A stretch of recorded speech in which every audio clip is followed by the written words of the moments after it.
What have we here? That needed to be said. That's a hell of a way to start off, and it needed to be said. Episode 185.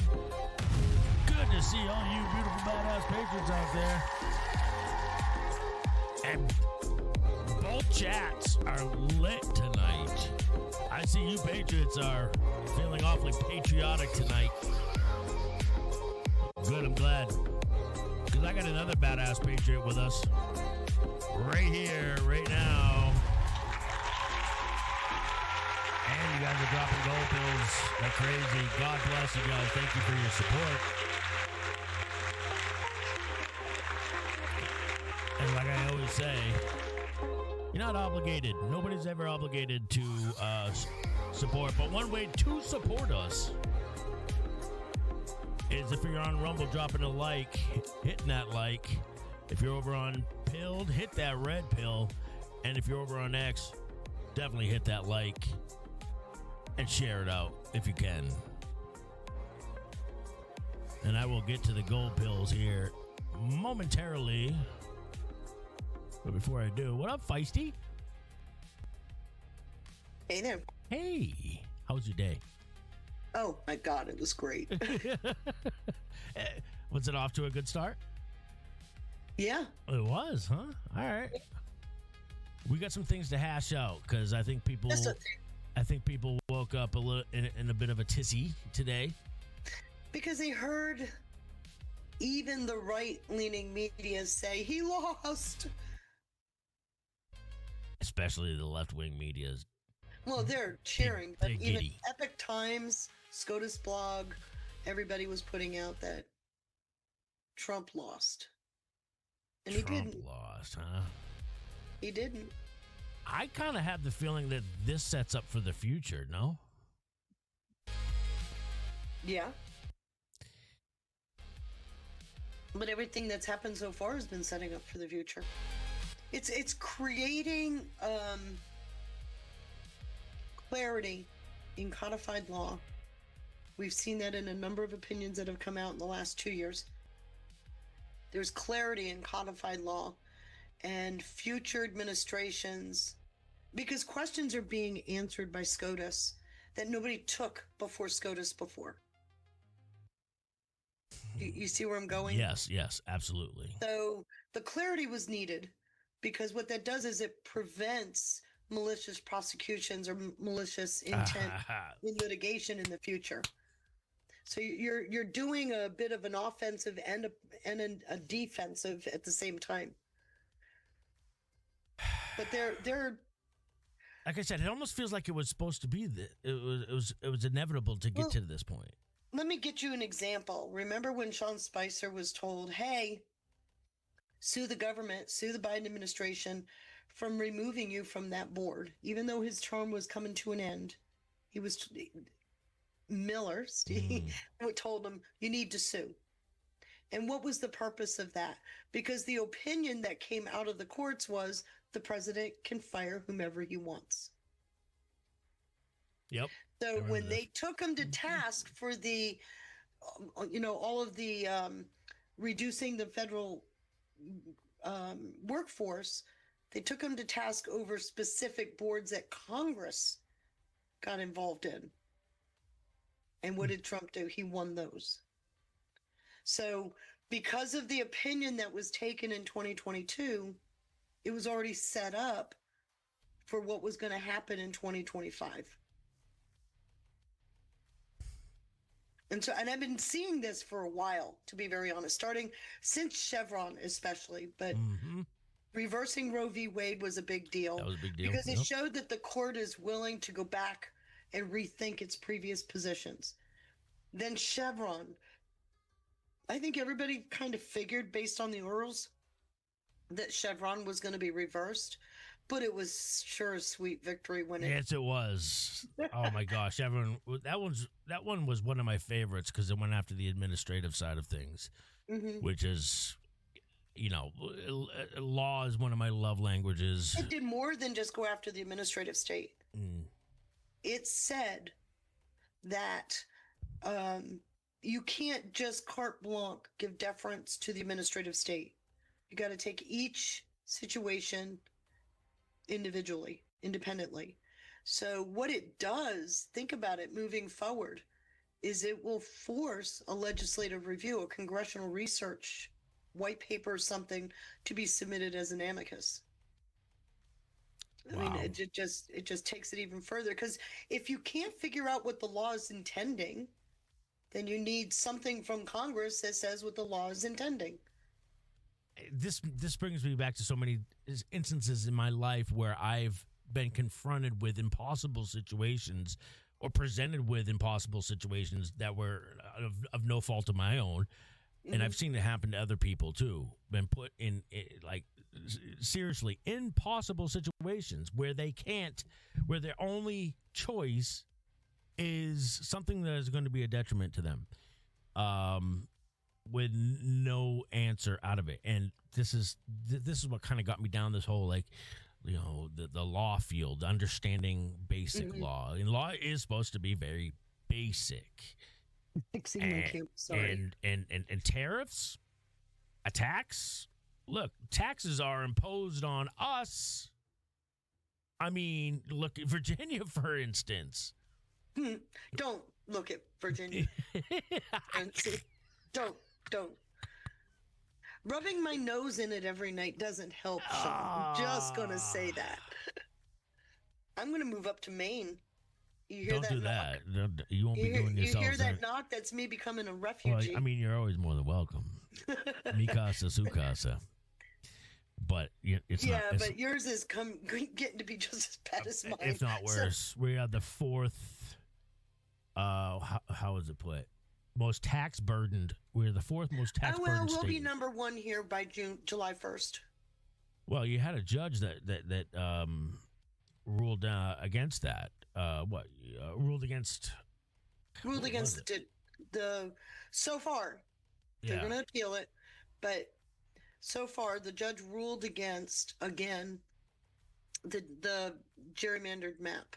Okay, that's what they're not following the law they put in place. No, but they also then they turned around and got rid of the Pledge of Allegiance in schools. So. That I covered that as soon as you jumped off last night. Oh my gosh. Oh my gosh. And they said it with ease too. They didn't give any There was shits. nobody was concerned, straight face. We're just going to get rid of the Pledge of Allegiance. I wanted to shout out to an unlikely individual. That isn't the only thing, by the way, just real quick. Okay. So there was a bill that was introduced to allow us to DIY. And it was shot down. You know, like fixing your car. To allow? To allow us to... Allow. To allow us to DIY. It was shot down. You don't need permission. Well, you know, when you go to fix your car, they give you parts and tools that the normal person doesn't have, so you have to go to a mechanic. So what the bill required is that those parts and tools be made available in the secondary market. And they were told no. It didn't even get taken up. So we're going to be taxed 50% higher.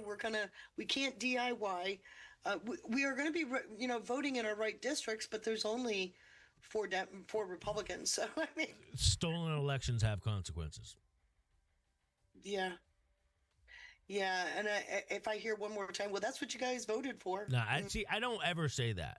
I never use that against people, because if elections aren't fair, if elections are fraudulent, then that's not what they voted for.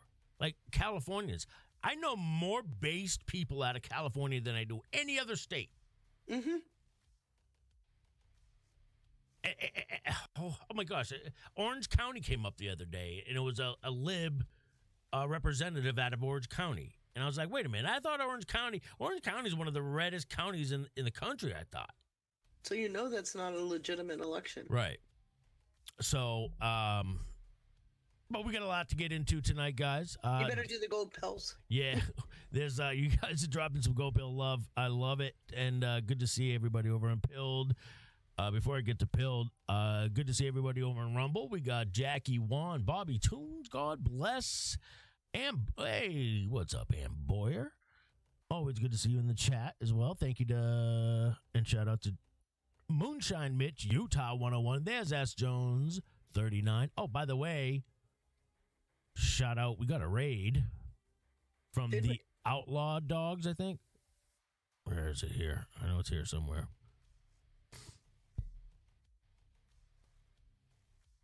I saw them. I saw we got raided. But shout out to, I think it's the Outlaw Dogs. Did I get that right? I didn't catch it. Yeah, the Outlaw Dogs has raided the stream. Shout out to the Outlaw Dogs. Welcome in, Patriots. Good to see you guys out there. And there's the birthday girl, Peg. Happy belated birthday, Peg. And I think I saw Wanda out there.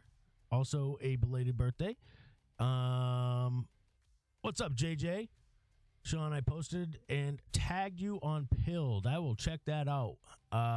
Rough Tyron says, love this. I think that's a new name. I don't know if I've seen that, but welcome in, Rough Tyron. Miss TOF, Miss T of Texas. What up, Mrs. T or Miss T? Who else am I missing? 12. What's up, 12 Popcorn? Ain't missing people. There's Marissa. Welcome in, everybody. Christy Flea. I love it. New names. What's up, Ron? Oh, her birthday's today, 2/20. Look at that, Peg. Happy birthday. Pisces all the way. That's right. That's right, Peg. Wow, you're right on the cusp, huh? I'm a Pisces as well, but nobody's going to know when my birthday is. Shout out to Duppy, Sean, Ash, LOL. Sean just promised to look at his DMs. I did? When did I say that, Duppy? Mm-hmm.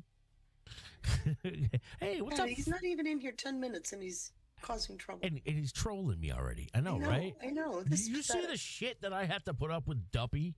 Oh, my gosh. Yeah, but I love it. He's Shout out to Duppy. Duppy, I don't know if you saw the movie that I chose for this Sunday, Patriot Theater, but along with John Wick, The King, which actually, Feisty, you might even be interested in that movie. It's called The King. It's really interesting. About King Henry V. Oh. Yeah, I actually watched it the other night. It's actually really good. W says, I've been trolling him for 10 minutes already. Yeah, I have selective sight as well as selective hearing, Duppy. I don't know if you noticed that by now. He's good at it, though. Who, Duppy? Duppy. He's got a knack for it. Very, very good at trolling. And Sly Park was the first one to drop a pair of bangers. Saying, stay based, stay blessed, stay in prayer, everybody. From the beautiful, the great Sly Park, one of our great mods out there. Keep up the good work, Sly. Shout out to Mom. Hey, what's up, Mama Sheckert? Thank you for the can. Just Fed Up with a cookie. Thank you, Just Fed Up. And we got Mickey dropping a can as well. What's up, Mick? Says, OMG, I thought President Trump had David Bowie hair today when the light was on it. And here's Starman. He's thinning pretty badly, in case you hadn't noticed. And he's got fewer and fewer hair strands to cover the increasingly broad real estate. So I'm just give the man a break. I don't believe in comb overs either. Don't comb it over. Well, he started with a comb. Go back and look at his pictures in 2016. Yep. Comb over is here. And the more he went into the presidency, the comb over came down further. I see it right now, actually, on the screen. Yeah. Hannity does the same thing. It drives me nuts. His comb over starts it's like a 2/3. Right. It drives me nuts. Let's see. Yeah, Starman, great entrance. And shout out to Aykroyd Films. And shout out to FTL on YouTube for that other great opening clip. Putting Trump as Men in Black. I think it was the Men in Black song they were channeling. So shout out to Quintesson. Thank you for the can. Good to see Quintesson out there. Hey, Beach Nana's dropping a holy ship right out the gate. It says, here, Alpha. What did you think of that? So, as I was saying in the beginning, I don't typically, I wanted to shout out somebody who I haven't I don't think I've ever really shouted him out, but I think he deserved a shout out for that opening clip. And the reason I chose that was because I agreed with every bit of what he said and thought it needed to be said. I didn't disagree with anything he said because, like you, and like so many of us that have actually spent the time in the trenches looking into what's going on, I'm really tired of the "we're going to hell in a handbasket" theme. Yeah. Well, yeah. I mean, it's just it. And I keep saying to people, look at Trump. Does he look concerned? No, not even a little bit. In fact, So then why are you? You look invigorated. I agree. Yeah. Today he definitely was. He played politics well, though. He did. He played politics very well when he, went after the Supreme Court. And are they still invited to the SCOTUS? I saw that. Yes, just barely. I just went, Just barely. So now, because the next move now, you do realize after this, he will never be want for an opportunity to push the fact that he wants everybody to hear what he's got to say on Tuesday. And you'll hear a lot of his tweets or a lot of his posts will be tenored towards, I got to watch Tuesday. And the first out the door is, will SCOTUS attend? Oh, so that's the State of the Union is this Tuesday. Okay. Mm-hmm. All right. I knew it was this coming week, but I didn't know what day it was. So that's it's awesome. Usually on a Tuesday. And again, thank you to Beach Nana for that holy ship. By the way, Congress gets back Monday. The Senate. Oh, so SAVAC possibly, which I think Thune. Last I heard, Thune said he didn't have the votes. I don't know where he stands. I just saw something. Mitch McConnell blocks SAVAC from being brought to a vote on the Senate floor. Mitch McConnell. So that usefulity is doing what he's told. Yeah, he is, because Turtle. What you need to do is create the condition where the filibuster, they got to bring up a point of order where the filibuster is being improperly used. So they're creating that condition. And who better than the guy that's leaving? Are they pressuring? Are they trying to pressure Trump and or the Republicans to? Well, that's what ditch the filibuster? that's what the optics look like. Yes, is it real? I don't think so, but that's a different story. It's not going to bother me either way. How often is the filibuster even used? Actually, quite a bit. That's why you have all those cloture votes. All right. Well, they get rid of it. You don't need a cloture vote. It wasn't in the initial Constitution. The standing filibuster replaces that. I'm sorry? Was the filibuster ever even initially in the Constitution? It's not in the It's been the standing filibuster. Have you ever seen? You need to use that as one of your Sunday movies. Mr. Smith Goes to Washington. Is it old? How old is it? 40s, 50s. You can have a show on America Rising if you want to do that one. No, it's really good, though. It's a really good lesson in civics. I believe you. It really is. All right. Well, I actually have it written down on the whiteboard here, so yeah. I will definitely. It's a really good lesson in civics, and that's what he does is a standing filibuster. And so it replaces the cloture vote because when he cedes the floor, you immediately go into a simple majority vote. So the standing filibuster is what you would consider a cloture vote, where you needed 60 votes. You need 60. Gotcha. And I think I see another new name. What's up, Austin woman? There you are. And Just Sharing 7, welcome, as well as Ed Kane. Seeing all sorts of new names over there in Rumble. Guys, if you're just new here, consider hitting that follow button. And again, thank you for joining us. Shout out to Charlie35 with his customary 3 cookies. Somehow suspect we'll see 2 more at some point.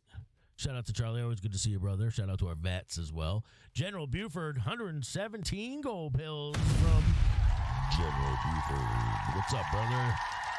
Another one of our mods. Shout out to S. Jones, 39 with a cookie. Says, just because.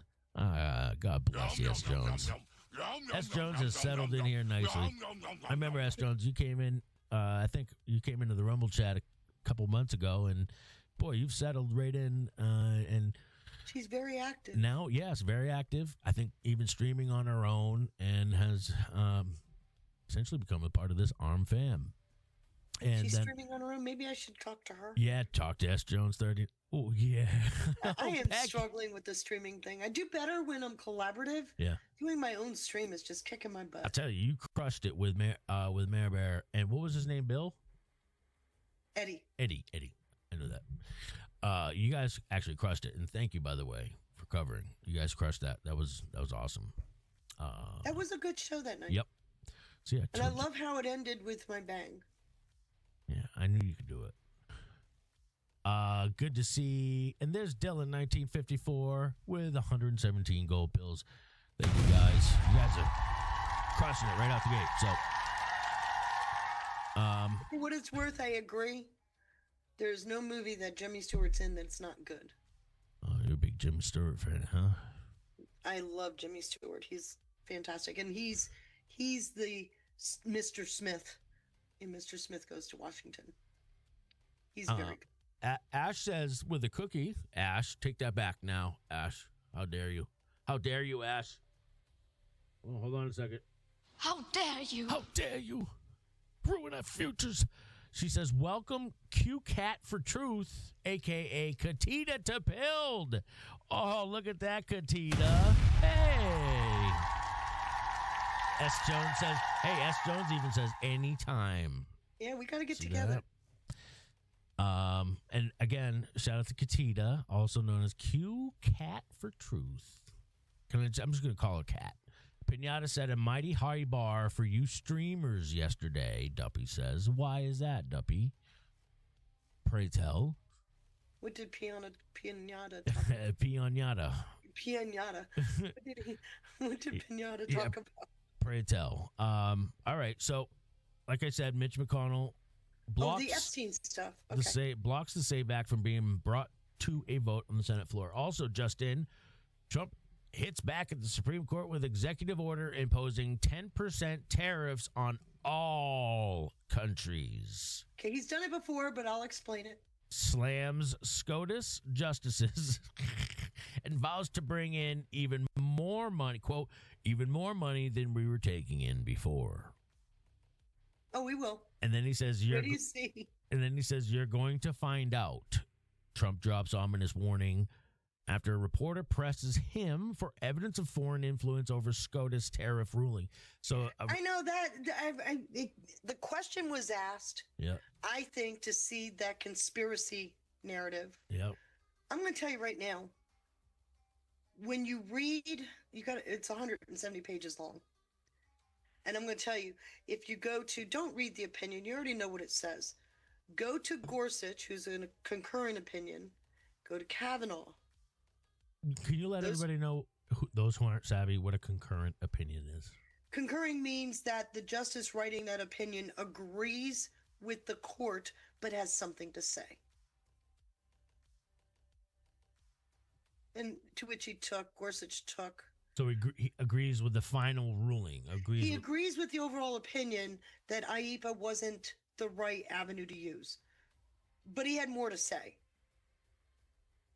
Okay. Like the general questions doctrine. He wants that to be looked at. Yep. And I have to tell you, his opinion, if you read it, is actually pretty balanced. So, but nevertheless, asking if there's foreign influence on the court, could there be? Yeah. I mean, I'm not going to say there isn't. That would be a big deal. It would, yes, of course it would be a big deal. But I'm also going to say in all the years, because I've got over 35 years looking at the Supreme Court opinions, and I've seen nothing out of the ordinary even now. Yep.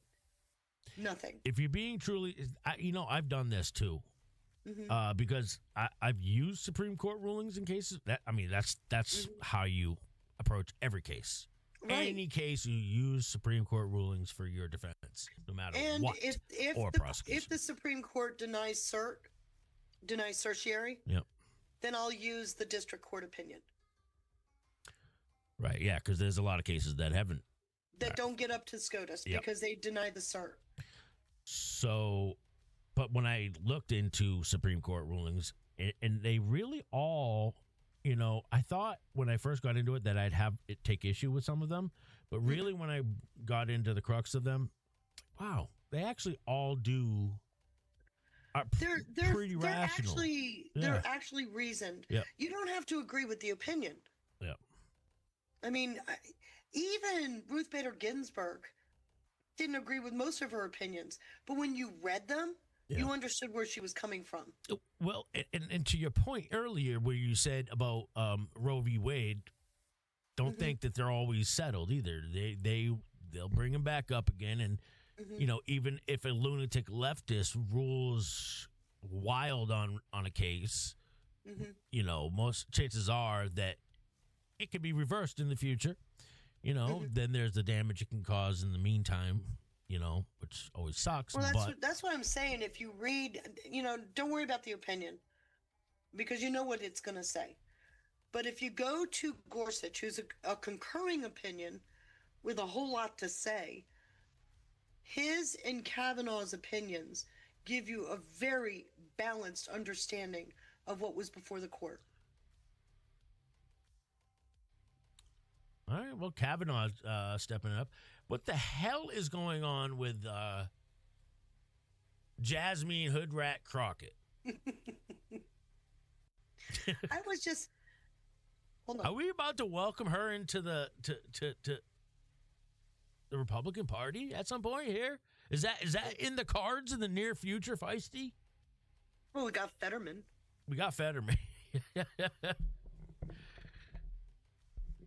Right?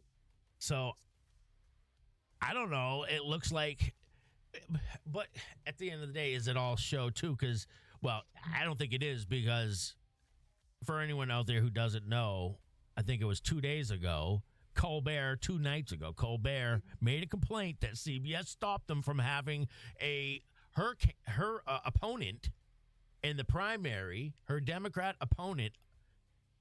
Colbert said that CBS refused to allow me to have her opponent on for an interview. And because of that, which was CBS said was a lie, but it didn't matter because the damage had already been done.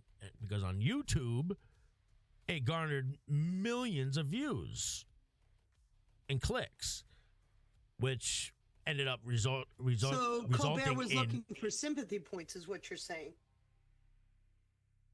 He got sympathy, more than sympathy points. He got sympathy money for her opposition. He raised something crazy like $2.9 million just off that, which, again, he never even went on for an interview. So Duppy is asking that you play, if you look in Pilled, something from Rambo. I think I saw it. Get Sean to play this. I love when people do that. Yeah, because, you never see anything else. Yeah. It was a hoax. Crystal Loves David thinks it was a hoax. Here's the thing about that, because trust me, I thought about that too. But the $2.9 million that was raised wasn't a hoax. Her opponent got the money, got the campaign contributions. So it was kind of like an in-kind donation, sort of. And she even applauded it, thought it was a genius strategy. It is a genius strategy. Yeah. And she even defended Trump. Even said Trump didn't lie about something. So I don't know. What the hell's going on there? And even if it was a hoax, then you got to look at what they had to gain and what they had to lose. What all parties had to gain and lose. So I don't know. If she's trying to weasel her way into the Republicans, look, no former Democrat. No, she doesn't need to weasel her way into the Republicans. What she needs to do is come across as moderate. Yeah. If she stands a chance in the next election. Before the election, because the real wayward left are gone. Yeah. So if she starts presenting herself as a moderate, then she's got a better chance. She's got a much better chance, right? Because she'll get defending Trump from time and again, yeah. From time to time, is just the ticket. It's about keeping Democrat seats now. You know that, right? Yeah, they're trying to turn Texas blue. Like, They're quick. trying to turn every state blue. And I realize that they're heavy in Texas. They've been heavy in Texas for years, though. Mm-hmm. But all I'm saying is right now, you're going to see, or you should start to notice, it's right around that time, usually right around March in an election year, you start to see people play the fence more. Yep. Because right now it's about re-election, and the population, the public, the voting public is moderate. Well, it's interesting that's happening at the same time that there's that the left is becoming a very clear distinction between the communists and the Democrats. Right. It's going to happen within the next 2 years, I suspect. 2 to 3 years, we're going to see even more of a distinction. The lines will be drawn. You're going to have to make the choice. Are you going full communist, or are you staying because Democrat today, or the old school Democrat is essentially moderate. Did you notice in Minnesota, you got union reps out there talking about forcing, was it Minnesota? Forcing the state legislature to, quote, tax the rich, so that students could essentially get free student loans. And I put out communism at your service. Yeah. Right?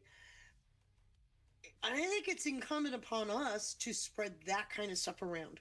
Because while the Congress rats are trying to get reelected and will play moderate and not communist, you got to look at who's funding them, and the unions are definitely communist.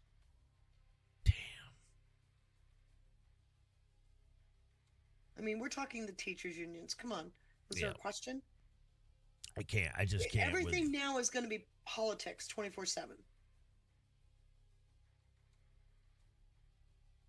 Yep.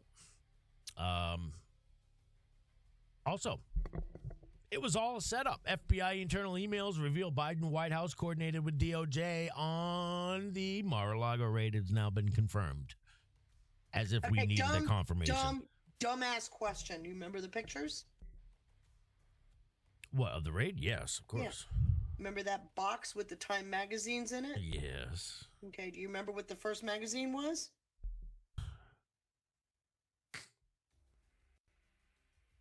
You don't, do It's you? right on the tip of my tongue. I can't really picture it right now, though. What? Why? Knock, knock. And it was all the Democrats looking into the Oval Office from outside. Knock, knock. What is knock, knock? FBI, right? But that was in the evidence box. Which we all suspected was planted. Mm-hmm. Huh.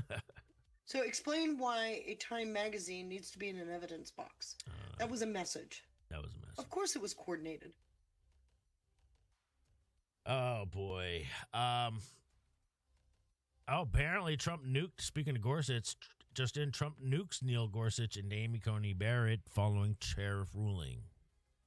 You got to read Gorsuch's opinion. Yeah. He is so good at what he does. I know he is. He's probably one of the best, but we can't. I had a talk with Johnny earlier about the Supreme Court, where that's going to be in the next couple of years. He thinks that Thomas and maybe Gorsuch might step down in a very, very near future. I hope not. I don't think Gorsuch is going to step down. We can't lose Thomas either. I know he's Alito and Thomas have both signaled they're both not, they're not young. Yeah. Alito and Thomas have both signaled that they want to retire. Damn. And I was told years ago that Trump has the ability, or should have the ability, to place 5 people on the Supreme Court. And one of the people was a suspected impeachment. Oh. Okay. I was told that years ago. Oh. When I used to have friends that worked would that be the leak, the famous the one who was? Oh, the leak was a staffer, and that staffer left. Yeah, the Roe v. Wade leak, right? Back to the moon. Question mark. NASA performed successful fueling test and Artemis 2 is set to launch for historic crewed mission to the lunar orbit on March 6th. Hey, that's a pretty sweet day right there, March 6th. Shout out to the flat earthers. Also, breaking, Deputy Attorney General Todd Blanche immediately fires litigator appointed by Virginia judges to replace Lindsay Halligan as interim U.S. attorney. I kind of knew that was coming. Holy shit. The Virginia judges removed Lindsay. They placed this person Thursday or Friday of last week, a 3-panel, and I knew that person was out. I knew they were going to be fired. Look at them still trying to install their deep state holdovers and embed them. It's incredible, especially. And as long as we can't get confirmations. And this reminds me of that Brennan clip that we played last night. Mm-hmm. And speaking of, now you see that I told you that Susan Rice clip that I wanted to play yesterday was very poignant. I saw you posted it actually today. I mean, can you think of a better way on the Delta? I didn't even get to the Delta yesterday, too. Oh, my gosh. I forgot about that. I posted it today on X because it is a Delta. Yeah. Susan Rice's threats, veiled threats at all the corporations that are capitulating to Trump. Yeah, and remember you got PACs, super PACs, all of these, because of the fact that their businesses are people, according to the Supreme Court ruling, they donate lots of money to campaigns. Yep. So she's talking to them and warning them, you take a knee, there's going to be retaliation, but think politics. Think election year. Also saying, hey, step up your act. Yep. There's no better person to tell you what they're going to do than the people themselves. Yep. Trump's been telling you for a while, we don't get it right this year, we're done. And we've been talking about it. He's going to be lame ducked, we're screwed. Yep. We got one opportunity. And sure enough, post 2807 is the exact delta of her post. We cannot afford to lose this rare opportunity to right the wrongs. Perfect delta. Perfect delta. All right, well, we'll have to see how this is going to play out. But, yeah, you're right. We can't sit in our laurels. We cannot get complacent. Right. Even when things are going good, everybody. I think I got that. I got a great Besant clip sounding off after the SCOTUS ruling, who's going to, I suspect, back up everything. And you brought, you have slides? You have. I got a bunch of stuff for you. Oh, great. What you sent me on what Besant was saying, I have been saying all day long. Yeah, I figured. This is not a loss. This is a major win. I figured. All day long.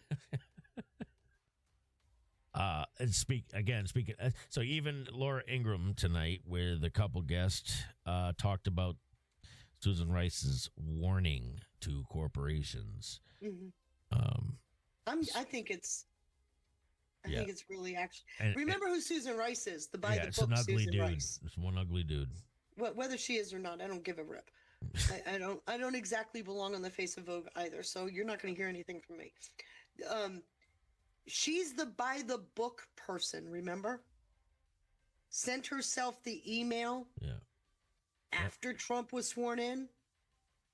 Remember? Yep, yes. So as we sit here and we rag on, just remember, you don't know who's good, who's bad. The timing of the release of that little soundbite is awfully intriguing in light of everything going on right now. With all the fraud, with all the takedowns, everything that's happening. And then she said, if you companies take a knee to Trump, this is campaign donation season. Mm-hmm. The warning was, the message was received. And also, I find this interesting. If you go to, all right, just this time last week, Feisty, you and I think we did It Needed to Be Said, episode 184 with Mayor Bear. Mm-hmm. And was pretty epic. But in looking for content, right? Because sometimes I'll peruse YouTube and Fox, and every other clip upload on YouTube was Guffrey this, Guffrey that. I know. And I kept getting tagged on X with them. Yes. Oh my gosh, it was everywhere. We were being inundated. Nothing, and I mean nothing in that case has been resolved. It's crickets. Still crickets. But go on there. I see one clip. Former FBI agent says Guthrie investigation is a needle in a haystack. Right. Again, further crickets. Crickets. How is that possible in today's day and age with surveillance? Because you got a media that doesn't want to tell you about the fraud that's also in the Epstein files. Yeah. Yes. Feisty. And there's a ton of it. That needed to be said. Damn it. So. Especially when you know that to continue and perpetuate this message took some money, and some in the media had their palms greased to play along. Also, we know it's a fact. Mm-hmm. Also, this is nuts. Wild dog. This is nuts. Somali activist who can barely speak English, she can barely speak English, is now demanding everybody. Wait for it. Oh boy. Reparations, everybody. Over trauma from ICE raids in Minnesota. They're demanding reparations, which is your money. They want reparations because they're traumatized. They want your money, everybody, because they say they're traumatized. But she can barely speak English. These people have been enabled. So Crystal Loves David says, I changed my username on X to make millstones great again. I love that. Could I mention millstones? Using it as a millstone. Is Is that a weird word or something? Millstones? Yeah, I thought it was a fairly common word. Yes. Make millstones great again. I think we need to make a shirt that says make millstones great again. Right? Whoa. There's a hell of a speed skating accident. I haven't watched any of the Olympics. I haven't either. This woman was just blinded. Horrible. Camilla Cellier speed skating accident. When it slowed down, you can see how close it was to leaving her partially blinded. Yeah, she almost, like the back. You know how their blades are like this long. Mm-hmm. The backside got it right in the light looker. Oh my God. Yep. Did she lose her eye? Came really close to it. No. Oh my gosh, Roxy, Andrew Cowders. Yeah, I thought it was John Key. Do you remember back then? You might be the only one who gets this and appreciates it. Remember Andrew Cotters. I don't remember that. Andrew Cowders, July 4th, not July 4th. I think it's around there. Oh, the page doesn't exist. I'm sorry, I can't pull it up, Roxy. Andrew Cowders, remember in the Q post in the summer of 2018, the guy walking across the street in Hong Kong? He's just walking across the street and there's a kids center in the background. Very vaguely. Okay. Not that even guy's really. name is Andrew Cowders. He worked for Tony Podesta, the lobbying group. Oh, really? Mm-hmm. I thought it was John Key. We found out later that it was Andrew Cowders. His wife is a part of the Jewish lobbying group, which is very, very, very liberal. And I think there's a connection to the death of the Shermans in Canada, but I can't figure it out. Oh, wow, interesting. Breaking, hundreds of nationalists are outside an Antifa bar tonight chanting revenge for Quentin France is about to erupt. The French patriots are fed up, apparently. They're pissed off. Shout out to Savannah Hernandez, who's doing some great work on the trucking companies. Feisty, I think you were you were very much over the target when talking about, and I think I have another clip about this too. And I might have even dropped it in the digs folder about fake, fraudulent children, but the same thing with trucking companies. And the same thing with college applicants. Holy shit. Ghost children, ghost patients. Yep. Ghost students. Yep. Ghost anything that gets federal dollars in a block grant, there's going to be a ghost applicant. Ghost students. Yeah, that's what I dropped. You said, I knew there would be ghost students. You know what this means, right? I love when you say that. You know what this means, right? Excessive per credit unit cost means the colleges and universities are a part of this fraud. Good times are coming for student loan holders who are victims of fraud. I would argue every student is a victim of fraud. Every student. Well, it's a little late for me.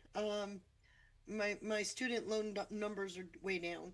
But my husband, my youngest daughter, they got their degrees much later. My husband, just so you know, I've got an MBA. My total student loan outlay was less than $80,000 for 2 degrees. My husband's got a bachelor's degree, and his student loan outlay with a company that gave him credit, right? He got some money from his company, exceeds my 2 degrees by almost $10,000. Holy cow. I got no help on mine. He got some help on his. My youngest daughter, her degree is well over $100,000. And you'll never pay that off. I'm sorry. There's no way. That's clearly how it was intended. Mm-hmm. And then finally, before we get to our first video, and so we can get you set up for your what you wanted to present, brand new photos related to the White House cocaine incident. I'm not even going to get into it because I don't even give a shit. I don't care. And I you get that way after a while because it's like, I'm so tired of the noise. Can we please move on? Yeah, I don't care. Like, raise your hand if you give a shit about cocaine in the White House. I mean, sure, if you want to expose them, go ahead, but there's bigger fish to fry, in my opinion. And then CNN's new anti-Christian documentary. CNN's apparently producing a full documentary project that is a hit piece on Christian nationalism in America. So CNN continuing to be evil. Go ahead, show your ass. Yeah, please do. Oh, gosh. Leave it to CNN to put out a full documentary. It is stirring, and this is where I don't think we can encourage people enough to step back from the emotions. But you've got people now attacking each other over religion, and I mean, somebody's going to get hurt, and it's like, damn it. Can we please hurry up and get what we need out there? Agreed. I couldn't agree more, Feisty. All right, now let me show everybody a little something here. All right, what do we got here? Apparently, there was this is more international, so you guys might not care, but this was pretty shocking to see. Dramatic video shows a truck carrying liquid gas overturning and exploding in Santiago, Chile, killing 4 people and injuring how many others? 17. What did he say? Okay, let's see what this is. Oh my God. Whoa. Whoa.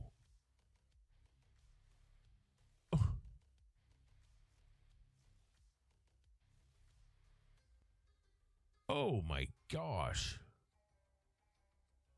You can't see anything. Damn, Feisty. So is that the air catching? That's the liquid gas, I think, right? Liquid gas? Which is in the, okay. Yeah, combined with the air, Because I the suppose. I don't air know. is exploding. Yeah, you can see towards the end there yep. Wow. Wow. Oh, wow. Yep. All because there was an 18-wheeler full of liquid gas tipped over. So, shocking. Wow. Yep. And here is that clip of this CNN's new anti-Christian documentary. Leave it to CNN to put out a full documentary project as a hit piece against Christianity, basically blaming Do it. Oh, please do it. I dare you, do it. Christian nationalism and the evil associated with it on Charlie Kirk. Well, for the past several months, I've been working on a special project examining the growing influence of Christian nationalism and Okay. It's racist. America. If you're not familiar, Christian nationalism is an ideology rooted in the belief that our country was founded as a Christian nation and that our laws and institutions should reflect Christian values. Christian nationalism is the belief that America was founded on Christianity and that our laws and beliefs should be founded on. Did they just make this up? Can I speak to that for a second? Because they're also tapping into a level of ignorance, if you don't mind my saying. Of course. We don't have a stated religion. We don't have a stated language. Do you see where I'm going? Yep. We have freedom of religion, so we Right. accept all religions, but we are founded on Christian Principles. beliefs. Yeah, Christian principles. Yep. So Biblical our principles. laws, everything reflect a Christian belief. But to say that we don't have a state religion for a reason. You can't be free if you're subjected to a particular language or religion or any of those things. Yeah. So I think people need to understand that these kinds of things that CNN is doing it's specifically designed to get the argument going. Are we Christian or not?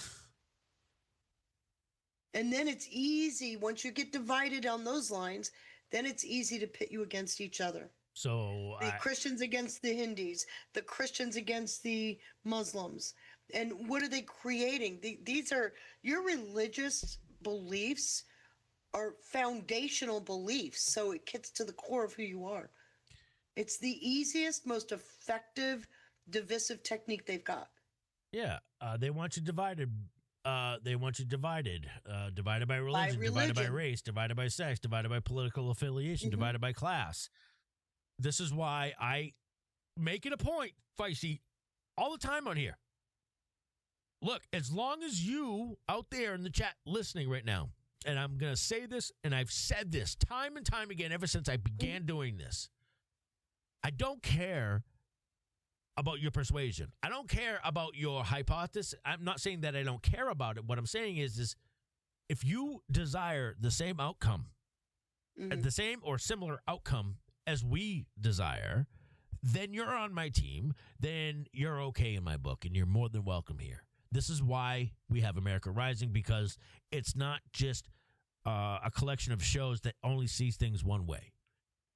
I want everybody. This is why we do the skiff with Joe Rambo, who's more of the full control side of things. Guess what? We will never be enemies with them, ever. This is why we entertain all different at the end of the day, they're hypotheses, right? That's it. And again, at the end of the day, the only thing that matters is that you want the same outcome as we do, and a better, more prosperous future for not just us, but our children and their children and future generations, period. On Christian values. Yes, America was founded to be a Christian country, and our laws and beliefs are already based in Christian values. That's fair. What is going on? In the lead up to my hour-long documentary this weekend, we're going to bring you a preview of what you'll see, starting off with the assassination of Charlie Kirk last year.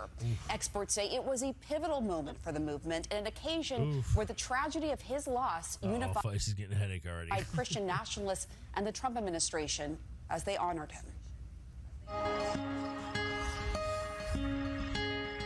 September 21st, 2025.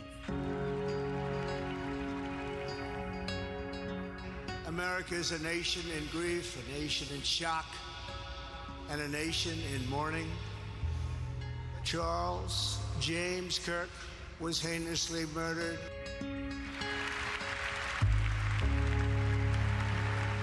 That was such a hard day. That young man.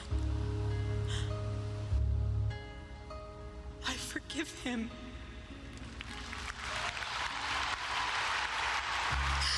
Charlie Kirk, a conservative activist and prominent Christian nationalist, was assassinated. It became Christian nationalist. No, he was a human friggin' being. First of all, CNN. I'm always going to go back to that. I don't care of your persuasion. Your religion. Okay, religion at the end of the day is a construct. Okay, you're a human being. Charlie Kirk was a human being. And they got to stick a label. This is why I avoid labels. They're doing it on purpose. I know they are. I've already answered 2 questions on Pilled. Islam's not a religion. And it's like, stop it. Just please stop. You don't share the structured beliefs or the system of beliefs that is in Islam, but don't minimize somebody who does. Yeah. And I'm so over this argument. Yeah. Even within Christianity, how many people attack me for being Catholic because I'm supposedly a part of a cult? That's as offensive as telling somebody from another religion that they aren't a real religion. Yeah. Stop with the arrogance. Otherwise, people like CNN win every time. This goes back to the whole, because, and they've been doing this lately, too, with when did we ever call Trump a Nazi? When did we ever call Trump a racist, right? Because they've been saying that an awful lot lately, too. They say that every time they get a chance. And somebody foolishly asked, what's her name, press secretary about that. And she asked, are you serious? She says, seriously? I'll get you a plethora. And so, there were several. Yeah. He got ratioed on X, by the way, for that. But there were actually montages put together. Of course, it headlined Don Lemon, but yeah. So again, this is why I avoid labels. I just avoid them altogether because I'm not going to put a label on a human being. Right? It's a human being. At the end of the day, they're a human being. Even libs, they're human beings. At the end of the day, yes, we can poke fun at them, and I do poke fun at them often, mostly for their behavior. Though, for their behavior that turns out to manifest itself in how they appear and how they look. You know what I mean? And evil, good and evil, essentially, at the end of the day. Good and evil. All right. I know one thing. If we're going to move ahead, it's time some adults in this country start adulting. Okay? Well, because I'm so sick of it. This is why I suspect there's going to be some more pains. And again, we can't control what people think. What we can't control their perception. Not trying to move anybody's needle, but until the adulting happens, that's fair. Yep. And again, we don't want to be given. To your point, we don't want to be giving them more ammunition, right? When they have made it a point to refer to their opposition as Nazis, fascists, probably the last thing in the world that you want to be doing is acting like a Nazi. Blame it on the Jews. That's it's a straw man argument, first of all, and simple-minded and intellectually lazy, in my opinion. That's just my opinion. Please, guys, I encourage you to have your own opinion about it. It's definitely intellectually lazy. And I'm just stating this as my opinion. And again, I'm not going to tell anybody what they can and cannot think or believe. You're welcome to have your beliefs. Again, I'm sorry to repeat this. as long as you want the same outcome as me, you're on my team. Okay, period. My hope is to maybe persuade you over time to think differently about it. Not to force you or manipulate you, though. There's a big difference there, and we need more of that, not people pushing their shit down people's throats. Sheriff in Maryland are furious after Governor Wes Moore ended partnerships between ICE and local police. The sheriffs, Feisty, are pissed. I said that. Wait till you see this. Oh, this is fantastic. This is great, especially down in Maryland. The abolishment of the 287G program is not the abolishment of ICE. They're going nowhere. In fact, they're going to intensify their efforts. We warned them this was going to happen, and it's going to happen. A warning on Wednesday He issued does not look happy. by sheriffs from the 9 Maryland counties forced to end active partnerships with ICE under a new state law. It is the biggest betrayal to law enforcement and public safety that I have They're ever seen. considering legal There will action. be people missed. And that is my concern. There'll be people missed and who will be re-released into our communities who pose a threat.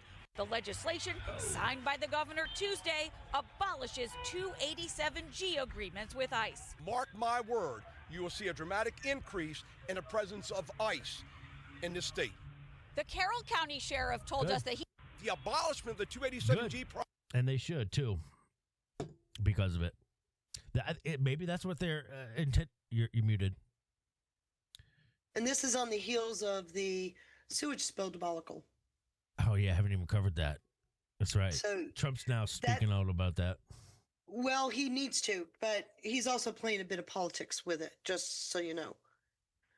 Just so you know. That spill happened in January, and there's been billions sent for the region, D.C. and Maryland in particular. Virginia got some of it, to upgrade that infrastructure. By the way, this is the real Act of 1871 stuff. Oh. So to upgrade that infrastructure, there was a lot of money, federal money, that was infused to get that infrastructure upgraded. But, it never happened to get done. This has been going on for over a decade. Billions sent to the region, and it didn't get upgraded. So partly what Trump is doing is getting that on the surface, getting that made known. But he's also playing politics. He didn't direct FEMA to take the lead on the repairs and maintenance until after when? DHS shut down. FEMA shut down because of the partial shutdown. I'm not. So there's a political game here. Yeah, I'm not upset about that. FEMA. But I just wanted to point out there's so much more to that story. So Bowser, who seems to be working with Trump quite a bit lately, actually politely asked for assistance, right? And so today, Governor Moore politely asked for assistance. Wow. Okay. Just happened today, this afternoon. Interesting.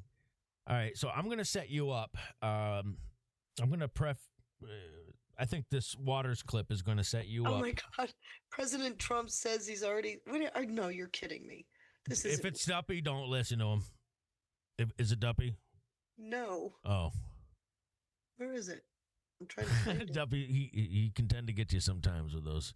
Oh, no, it's a joke. Ben It's a Cardin joke, connects joke. to the Rothschilds too, he says. Well, of course. Senator... Oh, okay, wow. So, but before I get to setting you up, take as much time as you need. I wanted to get your take on this because this is interesting. Did you see this? Actually, am I sharing? Yep. Tony Saruga posted this. Actually, Laura Logan shared it out as well, but Tony Saruga says, excuse me, the Trump admin is allowing China to take over critical U.S. tech? From Gordon S. Chang. The U.S. Department of Commerce has decided to allow American data centers to buy Chinese equipment, thereby permitting Beijing to steal as much as it wants and perhaps remotely control or take down these critical facilities. Sounds a bit hyperbolic to me, but moreover, Commerce recently has not implemented a number of these obviously needed restrictions on Chinese technology and Chinese companies. In general, commerce has shifted its tech security efforts away from China. Reuters states that that late last year, Feisty, quote, leadership instructed staffers in the office charged with policing foreign tech threats to, quote, focus on Iran and Russia, end quote. Last month, Commerce replaced the head of the office with a political appointee. Similarly, last year, the administration did not, as it was contemplating, place critical export controls on software. Trade surplus countries such as China have little ammunition in trade wars, Feisty. They are the ones with everything, their surpluses, to lose. Trump should remember that the next time he refuses to keep out China's Trojan horse products and services such as the internet services above. The U.S. Department of Commerce has decided to allow American data centers to buy Chinese equipment, thereby permitting Beijing to steal as much as it wants. I already went into that. The Trump administration's efforts to protect American infrastructure from China has collapsed, and now it appears Beijing has a veto on American tech policy. So there's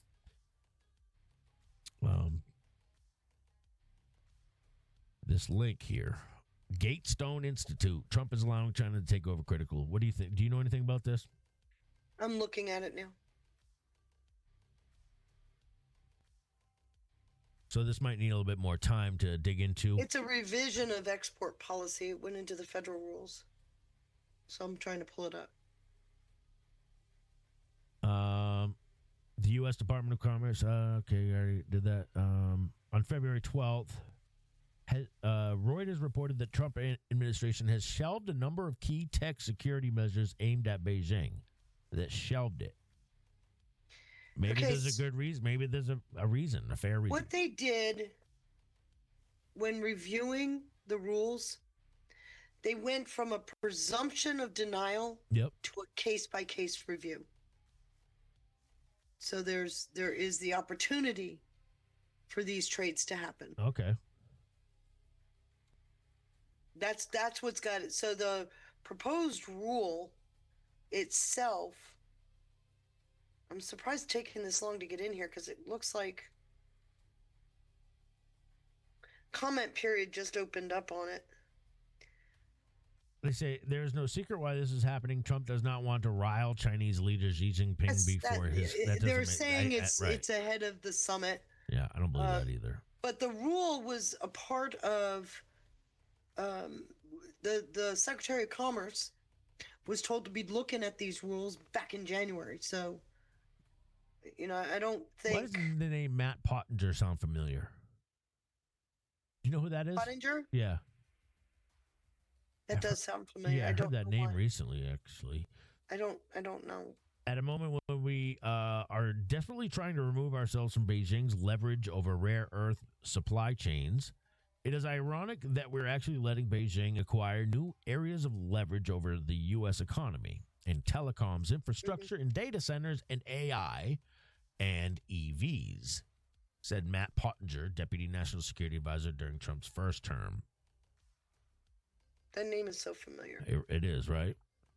So, I don't know. Like I said, maybe this is going to deserve a bit more of a deeper dive. Well, I'm looking at, the rule for that one just closed. It was published. It was actually published in January. The rule just closed. The comment period. Gordon C. Chang is the author of Plan Red, China's Project to Destroy America.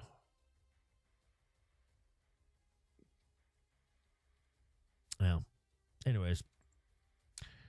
There's more to this. I will look into it, I promise. Yeah, that's fine. All right, I'm going to put that aside for now. This one as well. And that brings us to Jesse Watch the Waters. Yes. Trump is pretty mad, everybody. No kidding. Let's take a listen. Let's take a listen to this, and then the floor is yours after this, Feisty. Okay, how long is this? 11 minutes. Okay, thank you. Yep. This is why we hate lawyers. You put 9 of them in a room, they can't agree on anything. There are 5 laws that say the president can use tariffs. So the For president God's sakes, we've had a lot of 9 zeros out of this court. sued, and the Supreme Court can't agree if he picked the right law. 3 said he did. What was that? We've had a lot of 9-0 opinions out of this court. Yes, we have. Is that what this was? Was this 9-0? No, this was a 6-3. Okay. 6 said he didn't. They all agree the president has the power to use a tariff, but 6 of them say he's got to pick a different law. So the president's just going to pick a different law and put the tariffs back on. That's what happened today. The 3 justices who backed Trump were Kavanaugh, Alito, and Thomas. Amy Coney Barrett, Gorsuch, Roberts all sided with the Democrats. I'm ashamed of certain members of the court, absolutely ashamed, for not having the courage to do what's right for our country. In fact, they're just being fools and lapdogs for the rhinos and the radical left Democrats. The court has been swayed by foreign interests and a political movement that is far smaller than people would ever think. I guess Trump's not a dictator anymore because the court ruled against him, and he's going to do what they say. Carney in Canada, he doesn't have this issue. Ursula at the EU can hit us with tariffs, and nothing stops her. Mexico can hit back fast. China can. They dump and tariff all day long. But the United States has to just sit there and take it? The president can't hit back fast? He has to guess which law to use, and if he retaliates too hard against Vietnam or Switzerland, these countries can hold firm because the court might strike them down. Foreign countries that have been ripping us off for years are ecstatic. They're so happy. And they're dancing in the streets, but they won't be dancing for long. That I can assure you. The president enacted big, fast, sweeping tariffs to knock everybody off their chairs and send them scurrying to Washington to negotiate. Other countries were desperate to do a deal because the tariffs hurt and Trump had a free hand. You think if Trump had waited 2 years and then hit the Japanese with just a tiny 10% little tariff, they would have buckled and sent us $600 billion? The president controls foreign policy. Foreign trade is foreign policy. And Trump used tariffs to get NATO's spending boosted, to kick China out of the Panama Canal, and to pull Greenland away from little Denmark, and to make peace deals. Hey, you two stop fighting or I'll slap 50% tariffs on you both. The Supreme Court says you did that the wrong way?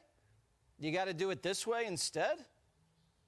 Richard Nixon used the exact same authority to slap a 10% tariff on almost every import. The Supreme Court upheld it. Trump used the same authority, and they knocked it down. How mad's the president? Got it wrong. He's pretty mad. The Supreme Court justices who ruled against this the policy striking it down, are they still invited to your State of the Union next week? And will you speak with them? They are invited, barely. Barely. That comment. 3 are happily invited. No, they're barely invited. Kavanaugh cut through all the gobbledygook and said, what's the point of ruling against him if he could just easily do it another way? Quote, although I firmly disagree with the court's holding today, the decision might not substantially constrain a president's ability to order tariffs going forward. That is because numerous other federal statutes authorize the president to impose tariffs and might justify most, if not all, of the tariffs at issue in this case. Then Kavanaugh made a list of all the other laws the president can use to do the exact same thing. It's like having dirty dishes, but you have to do it by hand. You're not allowed to use the dishwasher. Why are we making it so difficult? Let's just get the dishes done and go to bed. Trump has a whole toolbox of things he can use, and he's just going to go down the list, and he's already checking it off. Tariffs are being put back. What a waste of time. And the president campaigned and won on this. Japan spent $60 million to build a factory in Georgia. Trump was just there yesterday, and everybody wanted to give him a kiss. And I mean everyone. They made a speech at a factory. They make steel products. And I said, how are you? Nice to meet you. How's business? President, I'd love to kiss you. This is a very powerful man. I don't want to be kissed by that man, but a very powerful, strong man. He's been in the steel business for many years. He said, "Sir, I want to kiss you." I said, "Why?" He said, "Because we were down to working 1 hour a week, and then you came in and imposed tariffs, and all of that foreign junk that they were dropping into our country stopped." He said, "Sir, I want to kiss you so badly." And I said, "No, thank you." Here's the silver lining. The president goes back, does it again. This time, it's even more targeted and strategic. He's already locked in the trade deals. Now he can carve out exemptions for, let's say, coffee importers, for example, because we don't grow coffee here in America. In a way, it's a win. We got the deals. The costs have been eaten. Inflation went down. And now we can go back and redo it, and we can decide what each business needs. The crazy thing about all this is that the court let our country get invaded. Apparently, it's not illegal to catch and release 20 million foreigners into the country. Just don't charge the foreigners a fee to come in. That would be illegal. I can destroy the trade. I can destroy the country. I'm even allowed to impose a foreign country-destroying embargo. I can embargo. I can do anything I want, but I can't charge $1. Because that's not what it says. And that's not the way it even reads. I can do anything I want to do to them, but I can't charge any money. Democrats who actually begged Clinton, Bush, Obama to start a trade war with China now say only dictators start trade wars. Hakeem Jeffries, the Democratic leader, has called you a wannabe king. Why wouldn't him a low IQ? But why wouldn't he? Doesn't even know. And I watched him the other day interview. The guy doesn't even know what a tariff is. So if globalism crushed the working man, if NAFTA crushed him, if cheap Chinese labor destroyed small-town America, how's Trump supposed to save the working man if he can't renegotiate trade deals and use the same tools other countries use? Huh? Trump's at least trying to get others to pay. Democrats want you to pay. Mayor Mondami said he was going to make New York City more affordable. So he gets elected. Now he says he's going to raise your taxes and raid the Treasury. How's that for a bait and switch? In order to get to this point of closing the gap on both this fiscal year and the next fiscal year, we are forced to raid the Rainy Day Fund, the Retiree Health Benefits Trust Reserve, and to increase property taxes across these other years. New Yorkers not happy about it. Mayor Zoran Mondani, you are out your goddamn mind. To the mayor, with the greatest respect, in every campaign speech, in every debate where you engage, we opened our ears to listen.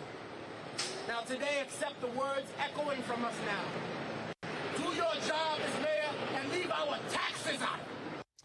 Because of the Trump tax cuts, you're getting a big, beautiful tax refund this April. And Democrats don't even know it yet, but they just walked into a pretty big trap. Newsom's saying Americans should get a tariff refund. Donald Trump should return that money immediately. He has an obligation, $1,751 per family. But we're taxed by Donald Trump. He took hundreds of billions of dollars from working folks, from the ag community, from small businesses, for this vanity play, this illegal action. And he finally was held to account. The rule of law won out. Tariff stimmy checks with Trump's name on it right before the midterms. I'm into it. Anyway, most of the tariffs were eaten by foreigners, importers. Some prices went up, yeah, but inflation's gone down since Liberation Day. But as long as we're playing along, I love the idea of a refund. Are we getting refund checks for the $9 billion the Somalis stole? Because when there's fraud on my credit card, American Express pays me back. Are we getting refund checks for Bidenomics? The average family paid thousands of dollars more a year. Should I check the mailbox? We spent hundreds of billions on migrants, their hotels, health care, phones. I want a refund.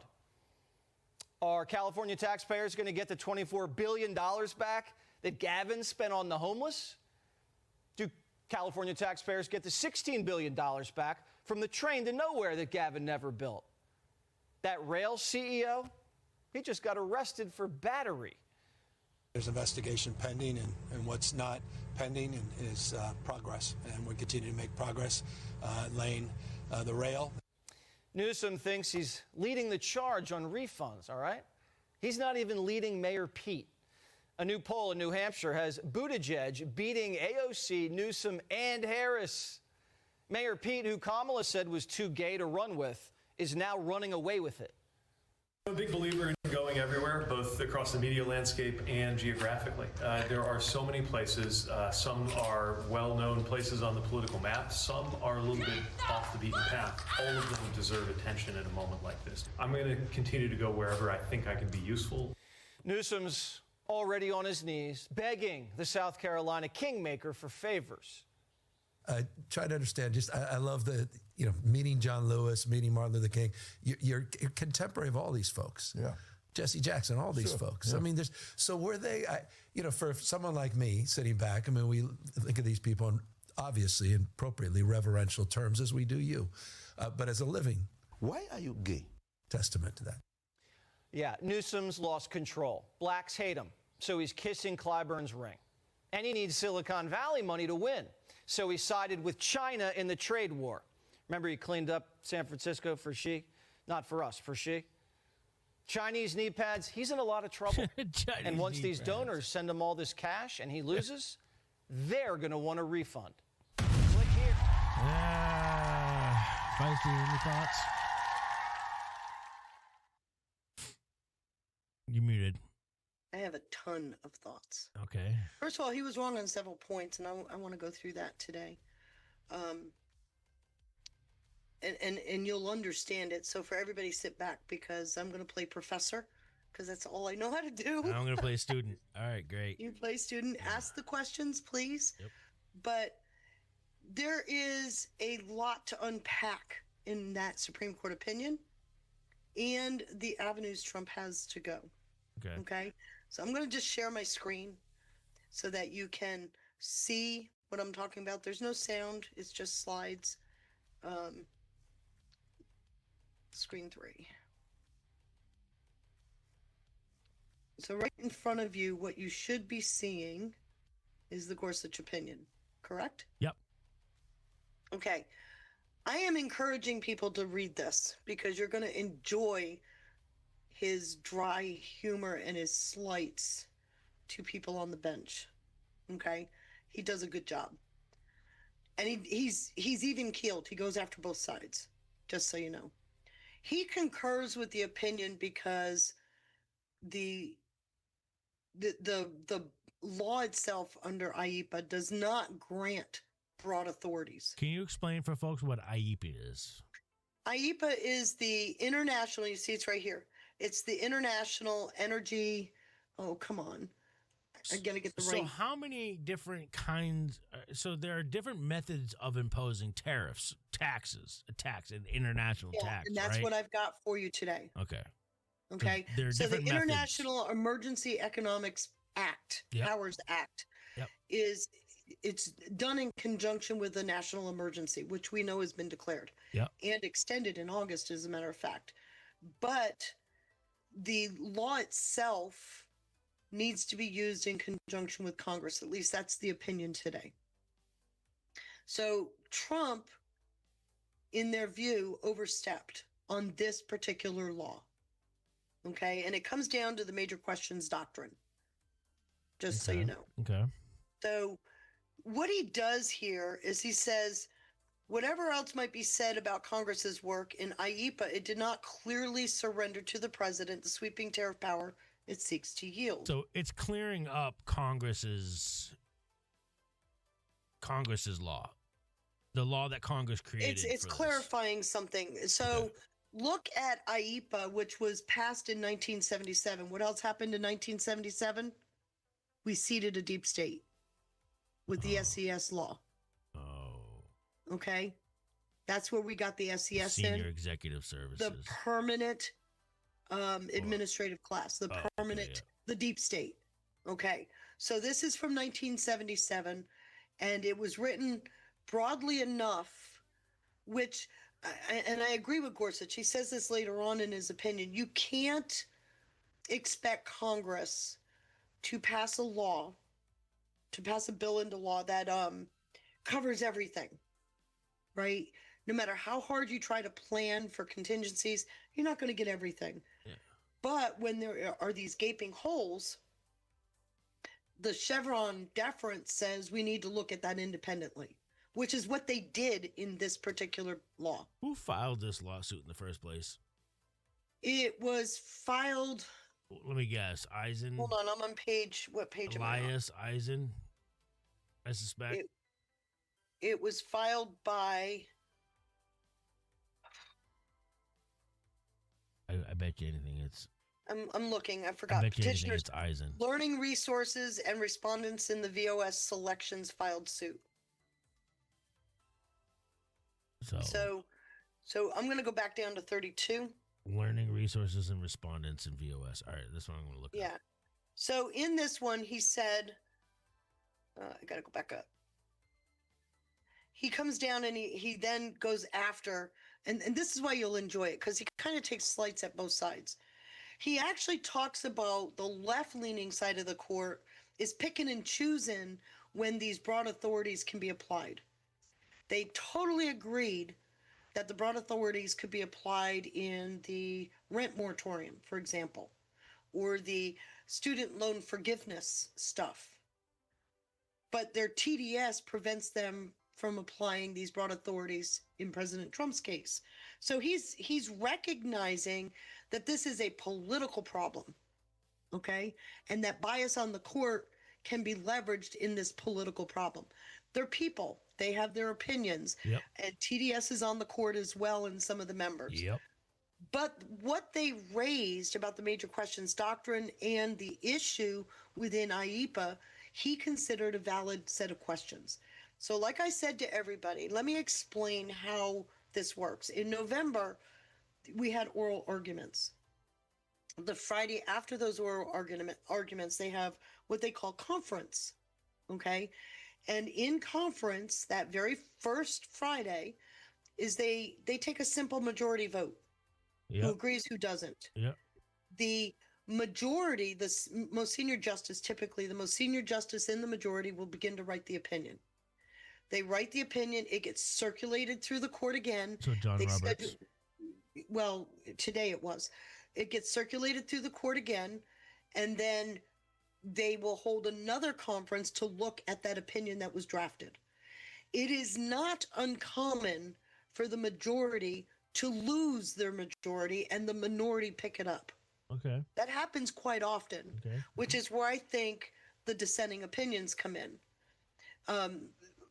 Gorsuch concurring, I think, may have sided with the conservatives originally, as Justice Roberts did. Okay, if you read into what Justice Roberts wrote in the overriding opinion, it looks like that it was the majority lost and became the minority. Okay, so then as soon as that happens, then the minority starts to write, and the haggling goes back and forth until they come up with a concurring opinion that the court can feel good about and put out as done. Okay, so you got the process. This could take quite a while, by the way. And in this case, it took 3 months. Okay, so at least you now have kind of a general understanding of how opinions are written, right? Reading Gorsuch, though, was really good. He goes after Amy Coney Barrett because she used common sense. She said, it's common sense. And he basically said, he used an example of a babysitter who was given the credit card of the parents and said, make sure the kids have fun. And the babysitter chose to take the kids to an amusement park and stay in a hotel overnight. Common sense says the parents would have had to question that. Yeah. So common sense doesn't always work either, is what he's saying. And then he goes through and he lays out why he thinks IEEPA doesn't work. It's too broad, but alludes to the fact that there are other avenues the president could have taken. This brings me to my next question: is why was there a reason for them for Trump to start with this? I will get there. You're going to see the genius in what just happened in just a few minutes. Okay. Absolute genius in what happened. And by the way, I called it before Trump did his speech today. I'm looking, even Epoch Times did a terrible article on it. Okay, everybody is doom and gloom, and it's like, oh my God, this is the most amazing thing I've seen in a long time. Wow. So I'm going to start with what President Trump did January 20th, 2025. This is perfect Right? for it needing Memorandum 4, and Yep. look at who's called in here. Secretary of State, Treasury, Defense, Commerce, DHS, OMB, Trade Representative, that's the U.S. ITC, International Trade Representative, Assistant to the President for Economic Policy, Senior Counselor for Trade and Manufacturing. Okay, if you come down through here, he cites his authorities, Section 71 through 75 of Title 15, and USC 1337, 8, 2252, 53, 24, 11 of Title 19. Are you ready? Oh, yeah. I was born ready. Okay, so I'm not going to go through the laws because I know people get nervous about them. But each of these, what he cited in the sections where he says here, section 71 through 75, he's citing the issues. We have codified law that talks about petroleum overcharge, distribution, and restitution. And it goes into restitutionary amounts, identification, disbursement. Do you see where this is going? So in other words, an investigation needs to happen. He goes through semiconductor. So that proves that this was, oh my gosh, that should prove that this was. Wait, Sean, damn it. Okay, you're not going to steal my moment in front of the whiteboard. I'm sorry. Damn it. This is my moment. All right. So here's chapter 72, semiconductor research. Export enhancements. We've got rules and regulations. What this does is it has the Secretary of the Treasury has to write the rules for enhancement of trade. Okay. And then finally, retaliation against a country for prohibiting importations. He's talked a lot about the EU. We couldn't even get in their market, right? Yep. So all of these tell you that investigations started. Just hold on to this. I'm just going to go through these tabs quickly. Okay. Then he put out in February, a fact sheet on fair and reciprocal plan on trade. And he goes through this. America no longer tolerate. And he's again cites a lot of these codes that I just showed you. Then he did the presidential memorandum on American trade, which is right here for reciprocal trade. And then he turns around and he says, let's adjust the imports on timber, lumber, and their derivatives. That was in September. You know what that means? That particular issue in trade finished its investigation. And as a result of that investigation, they enhanced the tariffs. So just for clarity for anybody out there, just to get people up to speed, when you say investigation, I think what Feisty is saying is that investigations needed to happen in order to figure out how and why the tariffs on a specific country aren't reciprocal.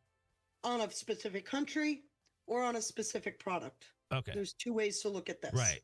And to figure out if there's nefarious or intent behind it, or... Well, to look at the imbalance. It's more looking at the imbalance and maybe the cause of it and what can be done to rectify the imbalance. So those investigations need to happen before... And there is one of the codes that does look to, the retaliatory portion of the imbalance in trade. So I think what this ruling is saying is that those investigations needed to happen before tariffs were imposed. This ruling isn't saying anything to that. You'll see here in a second.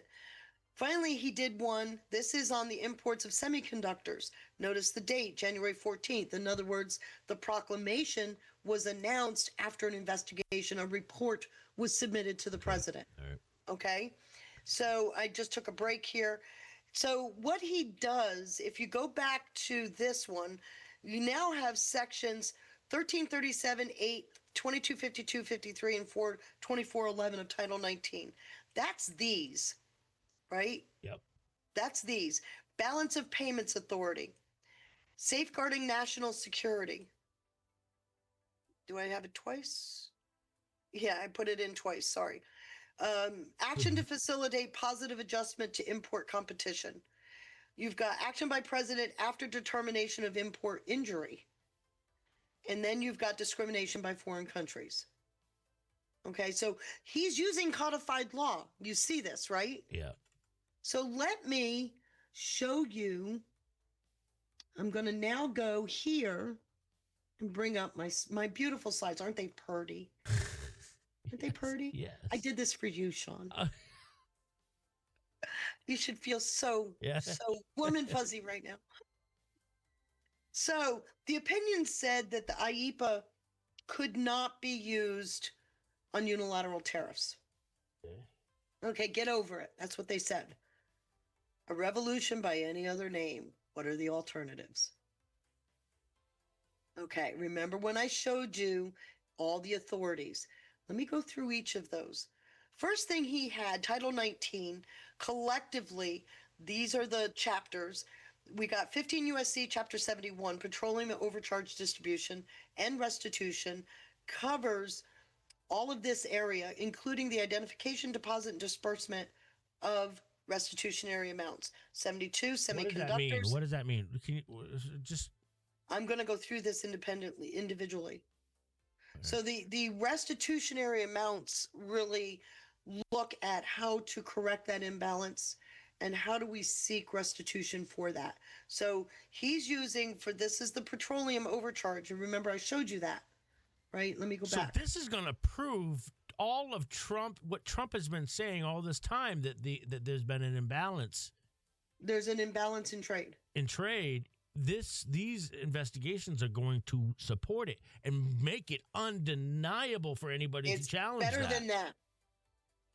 Oh. It's better than that. Okay. It really is. All right. So under 19 USC, you got these 5 sections. Okay. This is where I'm going to go right away. This is section 2132. It allows, and he just used it again today. Okay. It allows for up to a 15% surcharge for an imbalance in payment deficits. Okay. Yeah. So the action is immediate. It requires no pre-investigation. He used it back in July, remember, with the Liberation Day? It gives him up to 15%. He used it again today with the 10% across the board global. The problem with this is those tariffs expire after 150 days. Okay. Oh. All right. So he gets to go up to 15%, which he used 10. He's done this before. That 150 days expired. Now he's reenacting that. Why? Let me explain why. This is what he did today, while the rest, this is his hammer. This is the biggest hammer. Okay, remember the national security part of it. This is section 1862, or what we call 232, I think is the code. But this one prohibits, it's a prohibition on decrease or elimination of duties or other import restrictions if the reduction or elimination would threaten to impair national security. This was from his executive order in April, straight out of it. These were the Liberation Day National Emergency Declaration regarding trade deficits. That's what he did on April 2nd. Okay. And I showed you that. I showed you that EO. So what this requires, though, is that the Secretary of Commerce has to do investigations. It's Howard Lutnick, right? Howard Lutnick. And he has to do it with the agency heads that have advice and consent as it relates to their agency. Boy, they've been really gunning for his head lately, too, huh? Now you see why? Maybe so the investigations are done in consultation with the Secretary of Defense and any other official that's relevant to the particular topic under investigation. Semiconductors, steel, aluminum, any of the things, foreign shipbuilding. So on that day in January, when he initiated that first executive order, I showed you all the agencies involved. 12 investigations had been launched. Okay? And these are only 7 of them. I can't, as you can see, I filled up the slide. I can't fit anymore. But it gives you an understanding of where this went. So Copper and derivative products, that investigation was initiated March 10th. It concluded June 30th, and it led to a 50% tariff effective August 1st under Section 232. Processed critical minerals, that started April 15th. It was from an executive order on April 15th. The investigation was initiated the next week on the 22nd. It concluded in October. And in January, Trump issued a proclamation highlighted that no significant threats were found, but there was an issue. So he imposed, which is under the law, a 180-day negotiation period, or what they call a cooling off period. And if trade negotiations don't go well, as of July 13th, he can, in fact, he could put tariffs on those countries. Okay, so remember, Trump is saying how much he's been talking to Xi, how much he's been talking to with the. Yeah. Okay, You're starting to see what he's been playing all along. Semiconductors initiated April 1st, concluded December 22nd. They ended up on the semiconductors and equipment. They ended up with a 25% tariff. The semiconductor industry as a whole. And there are some exceptions, like data centers in the U.S. are exempted, but still, this is what ended up happening. Timber and lumber, this was another big one, initiated March 10th. So wait, is that a, because are you telling me, hold on. All right. Let me finish this slide. But hold on. Hold on. I think we need to figure something out before you do.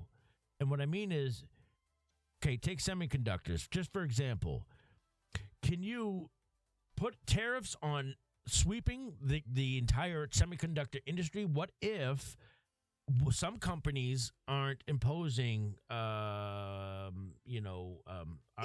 more fairer than others? Or is it imposed on the country's side?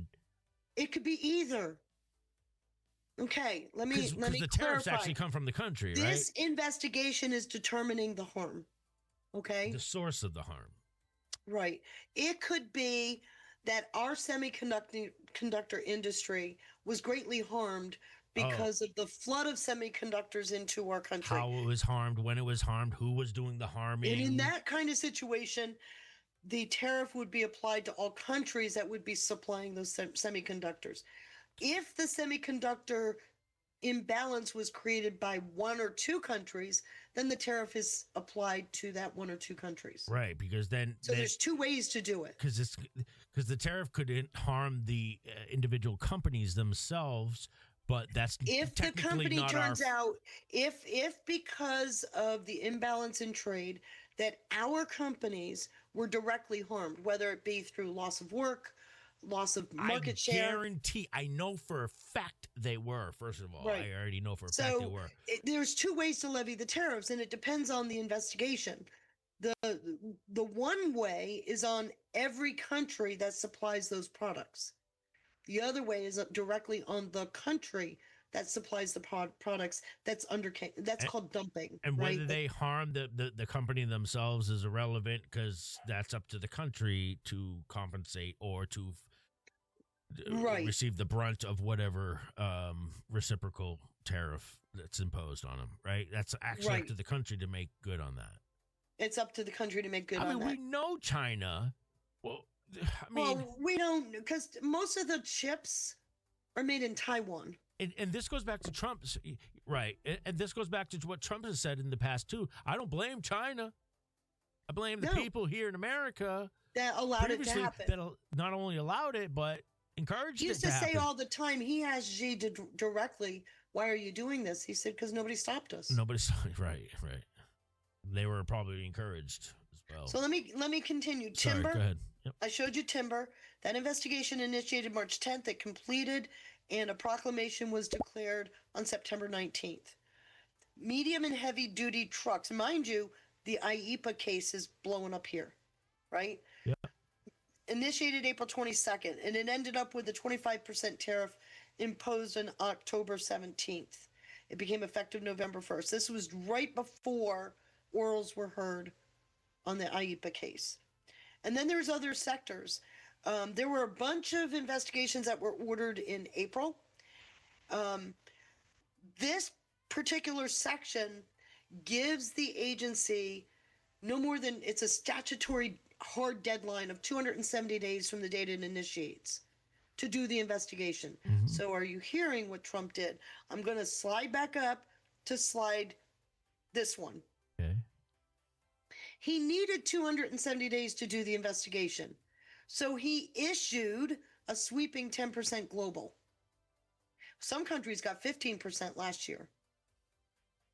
That's the Section 122, which he just redid today with a 10% global.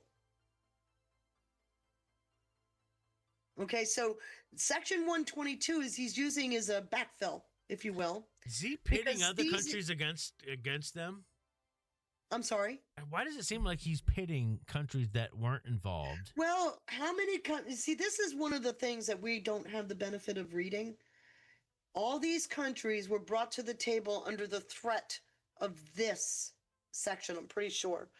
And they came to the table because this will give the president up to 50% tariff availability. Section 232, it gives you up to 50% tariff authority, whereas this one, Section 122, gives you only up to 15%. So this is the hammer. So The one he already imposed in the one that he was. I'm going backwards now. I'm going back over 2025. The Liberation Day imposed a global set of tariffs, which he kept playing with, if you recall. Yep. When they came to the table, and he would tell you, they came to the table, I reduced these tariffs. They didn't do what I want them to do, I increased those tariffs. He was using the threat of tariffs and the 50% authority under this particular one to get people to the table. Now they're trying to get him to pay money back. Well, let me explain that. I'll do that when I'm done. Yeah. So here's one more step that needs to happen. So as in the course of the investigation, the secretary, which is here, Secretary of Commerce, consult with the Secretary of Defense, that's EO 14310. 2, seek information and advice from appropriate officers, that's also in EO 14310. Hold public hearings or otherwise afford interested parties an opportunity to present relevant information. Remember the cabinet meeting he held in July? I do, yeah. That was a tariff meeting. So he's already met part 2 of this section. Yeah. Part 1 is, this is part 1, but it was already undergoing, right? Since January, over the course, because Secretary of Commerce told them we got an issue here, got an issue here. So they started doing these investigations. Remember, there's a 270-day hard deadline, statutory deadline that the investigation has to be completed in. And then finally, in part 3, by no later than the date that is 270 days after the date on which the investigation is initiated, under paragraph 1, with respect to any article, the Secretary shall submit to the President a report on the findings of such investigation, which is why you're seeing imposed a tariff, proclamations were issued. That report was submitted to the President. The President then can use the authorities under 232. So, while you're waiting for that 270-day hard deadline, what do you use? After July. Well, he used IEEPA. Why? He knew he didn't have the authorities. He knew that it was too broad. But he didn't want to expose all of this. He didn't want to put this at risk. The Supreme Court can only answer the question that's presented to it. And it was an IEEPA question. So he knows when he knew. When he's quote calling you would have to say out- that Lutnick and Bassett are idiots, and they're not. Right. Okay? By the way, Gorsuch alludes to this in his opinion. Do read it. He's got another authority. This is Section 2411.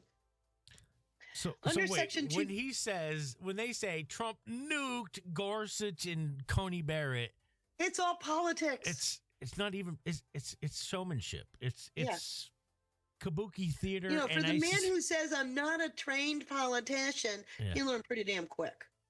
You don't become a billionaire without understanding how to play the game. So I'm sure even Gorsuch and Coney Barrett probably know that. Yeah, they know darn well. Yeah, all right. Although Gorsuch did hit her hard too. Yeah, all right. So under Section 241, it empowers the U.S. to investigate and respond to foreign trade practices that violate existing trade agreements. So, here, violates or is inconsistent with the provisions of or otherwise denies benefits, is unjustifiable and burdens, restricts U.S. commerce. And then what they do is the trade representative, United States trade representative, must act to do something on it. And he's got discretionary authority.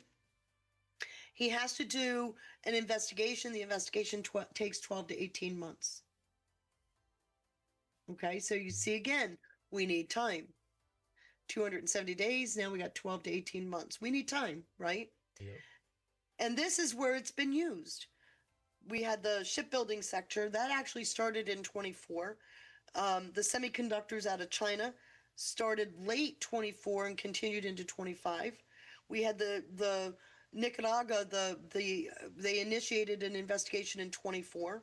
12 to 18 months, remember, right? Brazil started in July of 25, so that'll come up at the earliest in July of 26. China's Phase 1 agreement, they're looking for compliance. That just started in October. And global unfair trade practices actually just started today because of the new Section 301 tariffs that he put on.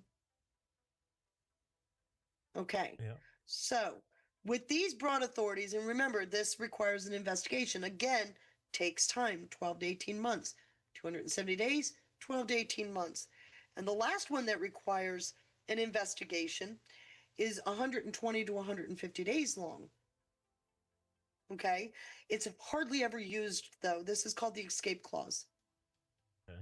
And what it does is it protects a particular industry.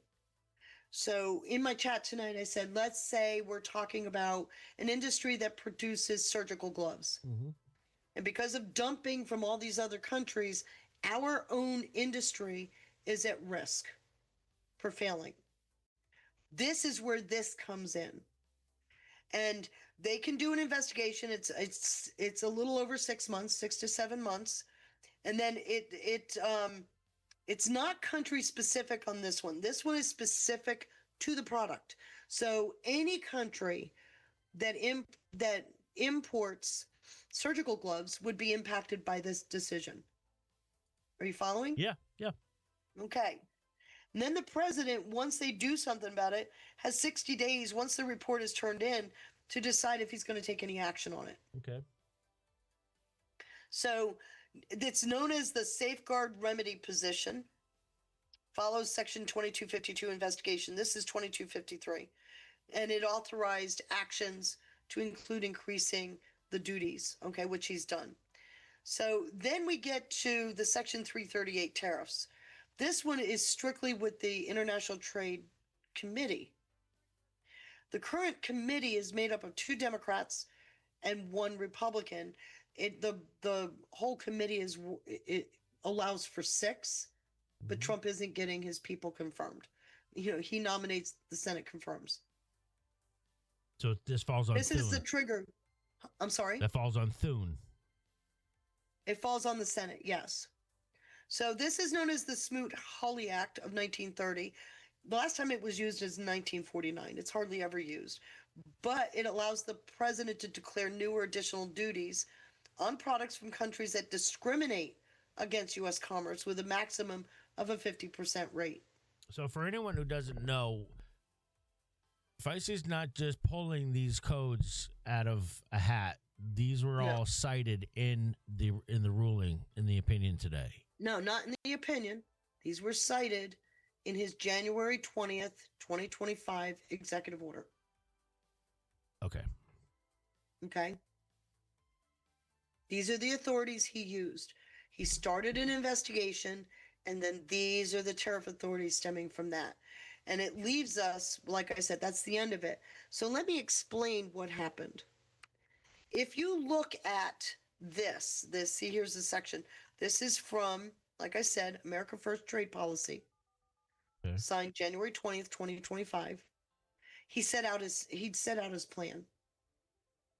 He needed time to do these investigations, anywhere from 120 days to 18 months. And he also needed a direct infusion of money into our economy. So he used Section 122 to get it started right away. And as investigations completed, went into the 232. For each individual investigation. Individual investigation that was concluded. They're all a national security risk. Oh. Suggesting there's a national security threat. So what he did by IEEPA taking up all the air in the room, this is going on in the background. He needed time. But if he'd had taken the time to do the investigations, our economy would still be faltering. Instead, he was allowed, this is where I'm going to get into answering the question about the already received duties and tariffs. Instead, what he did is he's got a way to get the money into our economy while the investigations are ongoing, knowing that he has full authority under these other sections, not IEEPA, to go as high as 50% on tariffs. Why is that important? Because the court, if you recall, when they granted the hearing, the court allowed him to continue accepting the tariffs, even though the case was going to go against him. Why? This is where it gets into the other part of this. Okay. For these countries to try to get a refund on the tariffs that they've paid, they would have to have standing in court. What is standing? When you can prove and demonstrate you've been harmed. Yep. So they increased the price of these products to cover the tariffs. They're going to be held, really, it's going to be hard as hell for them to prove that they've been harmed. And it could take years in court, like Trump said today. But the first step, the first hurdle is to prove standing. They are going to have to show where they've been harmed. So he's not worried about giving back no tariff money. And Newsom knows this. Newsom knows this. Newsom knows this too. Yeah, they all know this. Yeah. The tariff money that's been received is already filtering through our economy. According to Scott Bessent, he's said it a couple of times. Trump has said it too. Trump has said in the past that our debt may not be what's on the books.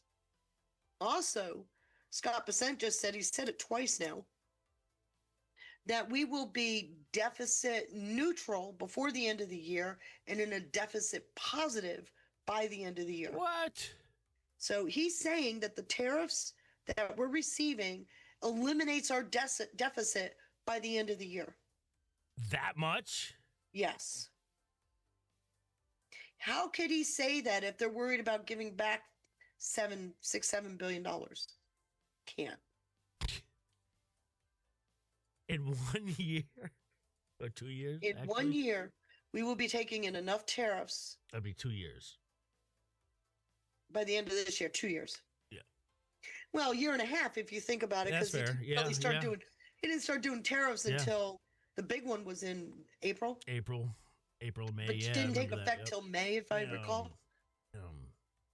So I'm looking at it from that perspective. These tariffs are a thing. Now, here's the other part of this. When we're taking in this kind of money because of trade imbalance, how much longer do we need a U.S. tax code? Remember what he called it?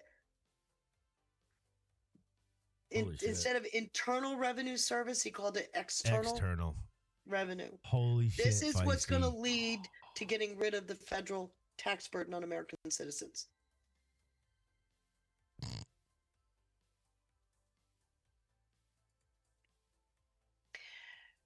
I heard something about Joe Altman not being able to find the receipts on our debt. Is that what Feisty's talking about? In part, yes. I'm going to go back, though, because Joe Altman isn't who I want to look at. I'm not going after Joe Altman. The person in charge of the Treasury is who you want to listen to.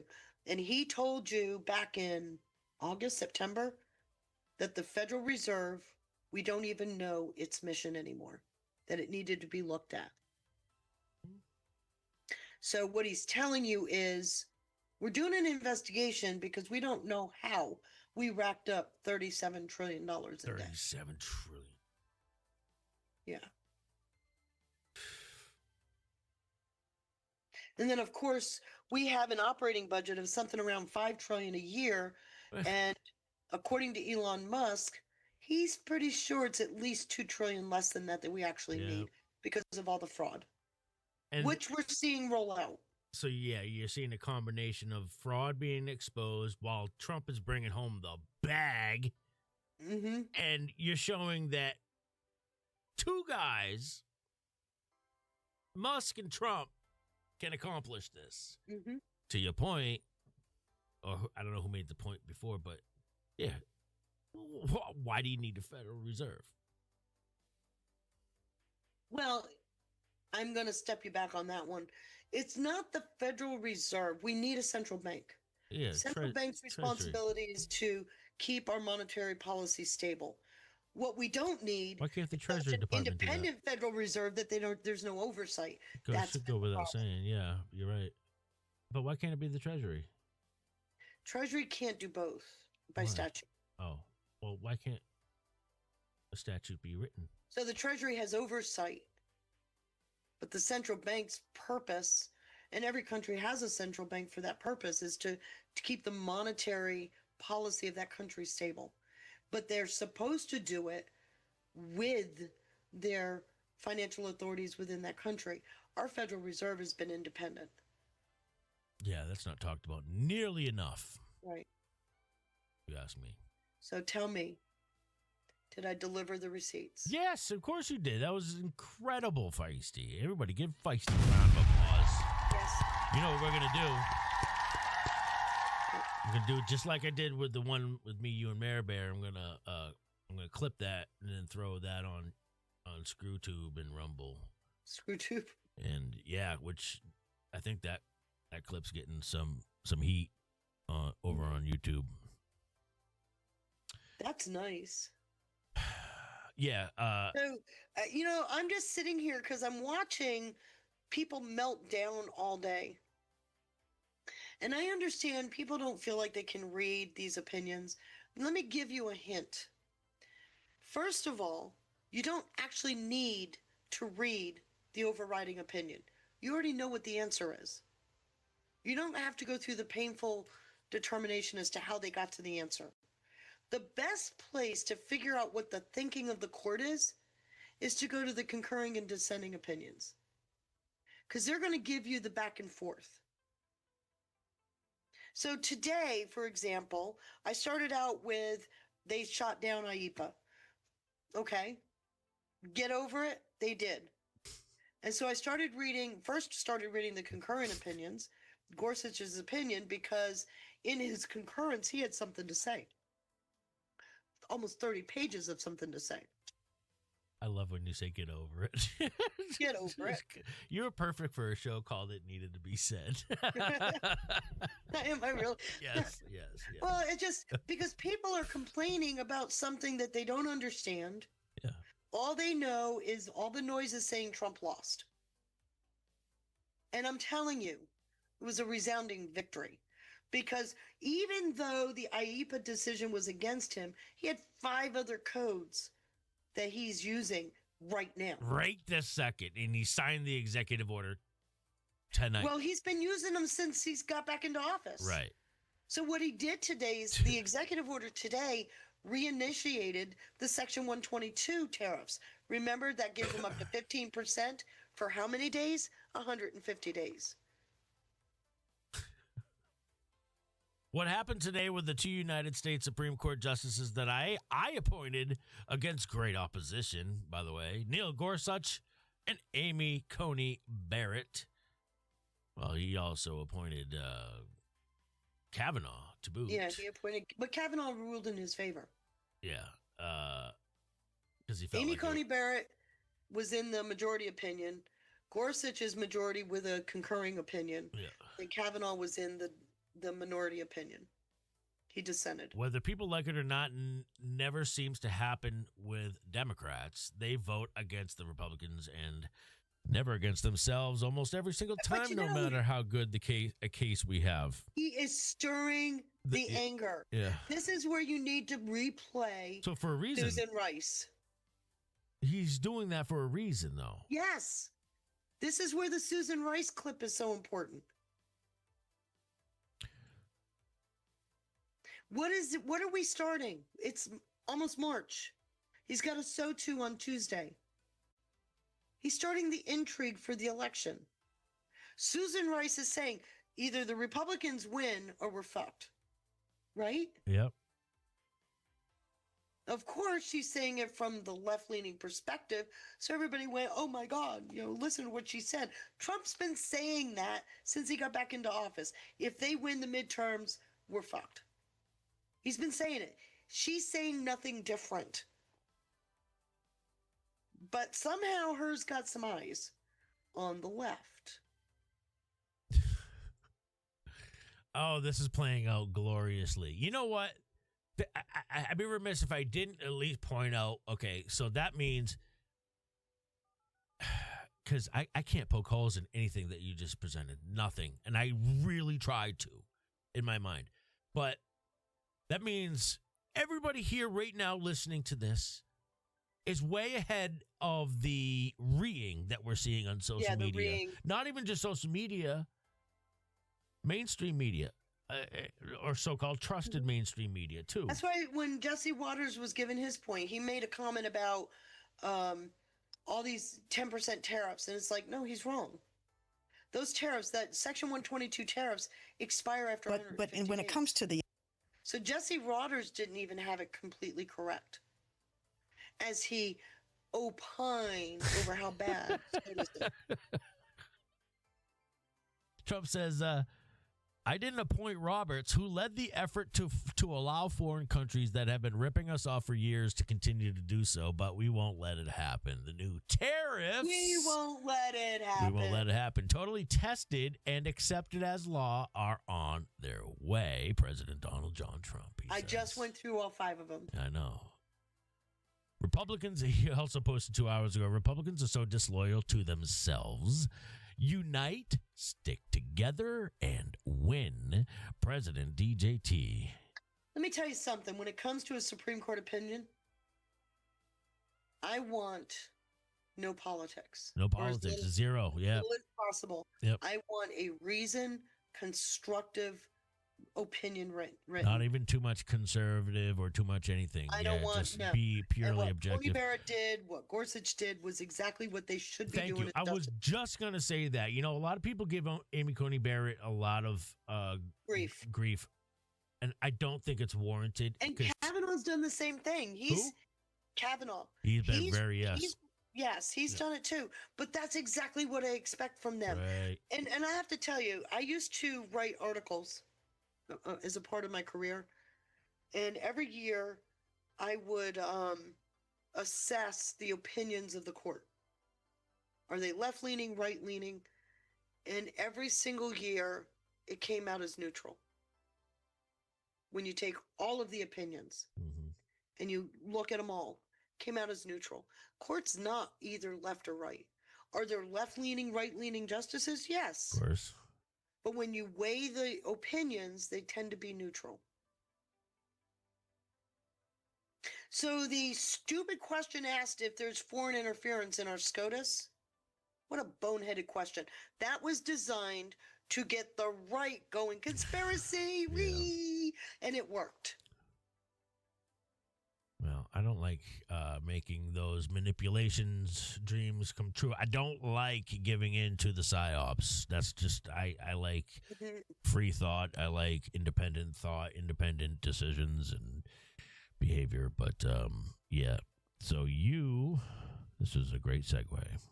Notice the lion in the back. Just pointing it out. I'm looking at that quilt. It's so Look at she the got the lion. Yeah. lion. And then was that a picture of her as Sleepy Joe or whoever? Yeah, so what? But the lion. What do we depict Trump as the lion, right? Mm-hmm. All right. In case you guys missed this is Only a couple seconds. It's not long. This is I hope you're not eating or anything right now. But here you go. Susan Rice, everybody. Elites, the corporate interests. Wait. But when it comes to the elites, the corporate interests, the law firms, the universities, the media, I agree with you, Preet. It is not.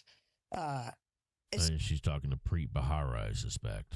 Mm-hmm. Well, yeah, she's talking to Preet. Yes. Yeah, notice those triangles within a triangle up there. Okay. It's not going to end well for them. For those that decided that it was, that they would act in their perceived very narrow self-interest, which I would underscore is very short-term self-interest, and, take a knee to Trump. I think they're now starting to realize, wait a minute, this is not popular. Trump is not popular. What he is doing. Okay. Whether on the economy and affordability or on immigration now, is not popular. And that there is likely to be a swing in the other direction. And they are going to be caught with more than their pants down. They're going to be held accountable. Bullshit. By don't be rude. Those who come in opposition to Trump and win at the ballot box. And I can tell you, Preet, as I talk to leaders in Washington, leaders in our party, leaders in the states, if these corporations think that the Democrats, when they come back in power, are going to, play by the old rules, and say, oh, never mind, we'll forgive you for all the people you've fired, all the policies and principles you've violated, all, the laws you've skirted. I think they've got enough principles, laws. Okay, dare to cite a single one. Don't go after the hypocrisy. Listen to what she's saying. I'll go after her. She's literally telling you if the Democrats win, we're screwed. Yep. Yes, he is. It's not like that's the first time you've heard it. No, Trump has said it at every single rally or speech he's given. So who's she talking to? She's obviously talking to Democrats, but she's actually talking to, and I explain this. I was going to say, I don't think she's talking to Democrats, though. Yeah, wait a minute. Let me explain. Okay. We have a population that tends to be moderate. They may not be Trump supporters, but they're not communists. Yep. Talking to them, telling them, get on board with Trump. Yes, thank you. That's exactly what I was thinking. The thing coming because, just like when Trump thought, okay, I'll redistrict and the Democrats won't have the guts to play hardball. They're going to be surprised. Democrats have had a belly full, and we're not going to play by, the old set of rules when these guys are playing by a very different set of rules. We're going to play by the law. We're not going to violate the law the way they do, but we're not going to be suckers.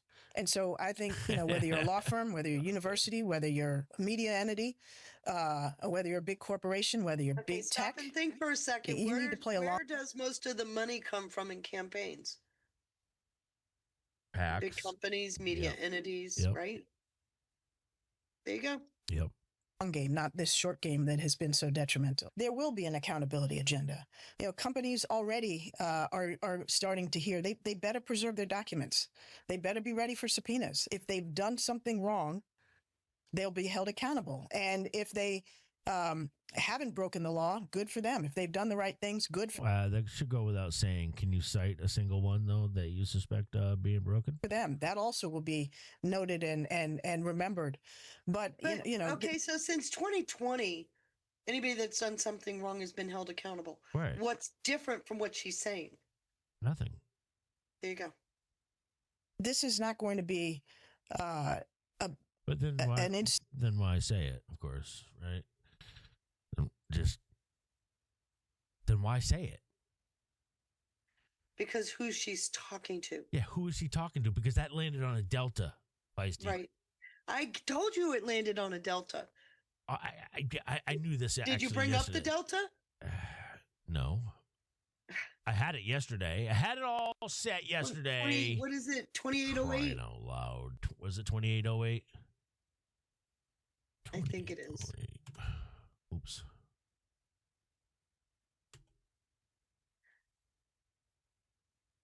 2807. 2807. All right. So that landed on a Delta. A 2807 Delta. We cannot afford to lose this rare opportunity to right the wrongs. If we do, this country will never stand again.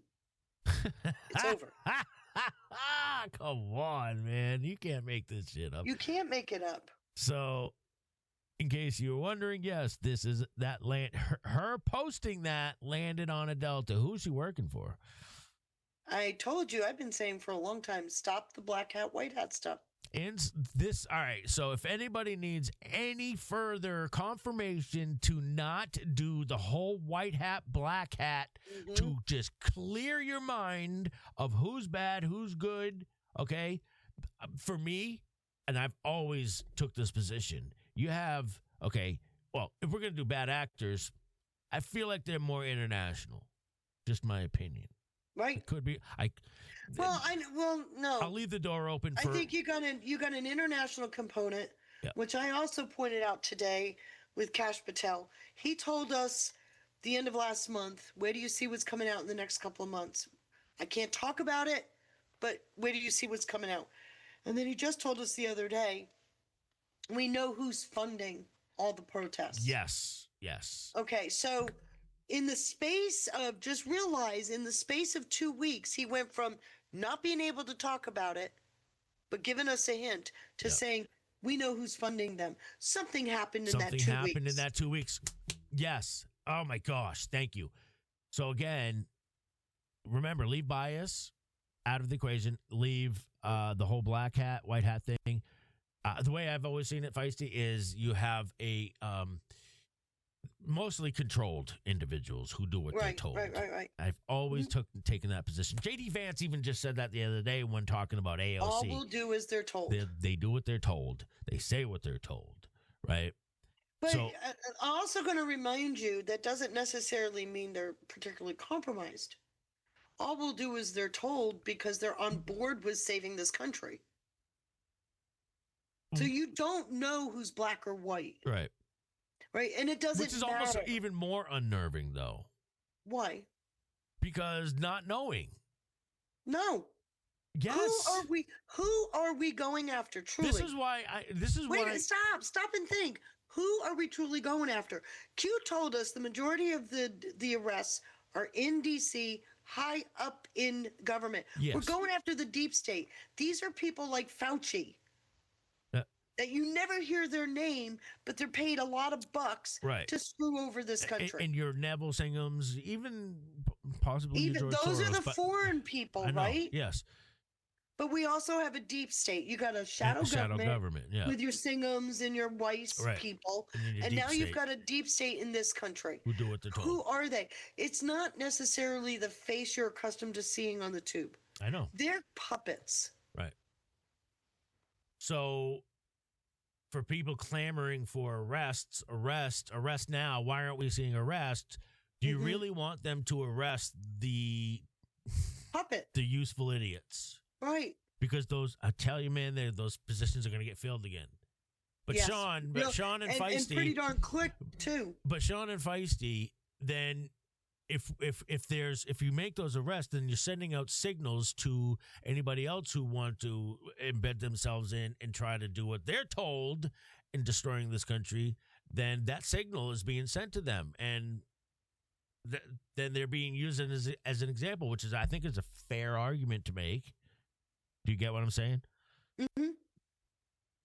So, to but the if people you don't understand the whole thing about chair and master, you're still not going to get it. Who are the chairs? Useful idiots. No, chairs are usually Manchurians. They're the heads Same of state. thing. That's why I put them in the same category, but well, they're Manchurians because they're controlled by a foreign entity. Yeah. So who's the masters? That's your shadow government, Singham, Weiss, and the like.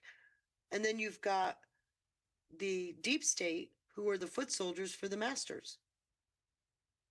And what are they doing? They are running our government, not the person in the Oval. Yeah, I mean, again, government's run by people, okay? Not like machines or anything like that, but just a set of people that make make all that happen. So the fact that landed on a Delta was just, what? I could see a lot of people's heads maybe spinning right now saying, okay, but how do we know that that Q wasn't thwarted? Which I've heard people have that take too. I don't have an opinion for that. And the reason why is because I think it's a useless argument. None of us can win the argument. Why? We don't have background information. Right. I don't have a red phone on my desk to call in and say, hey, is this real?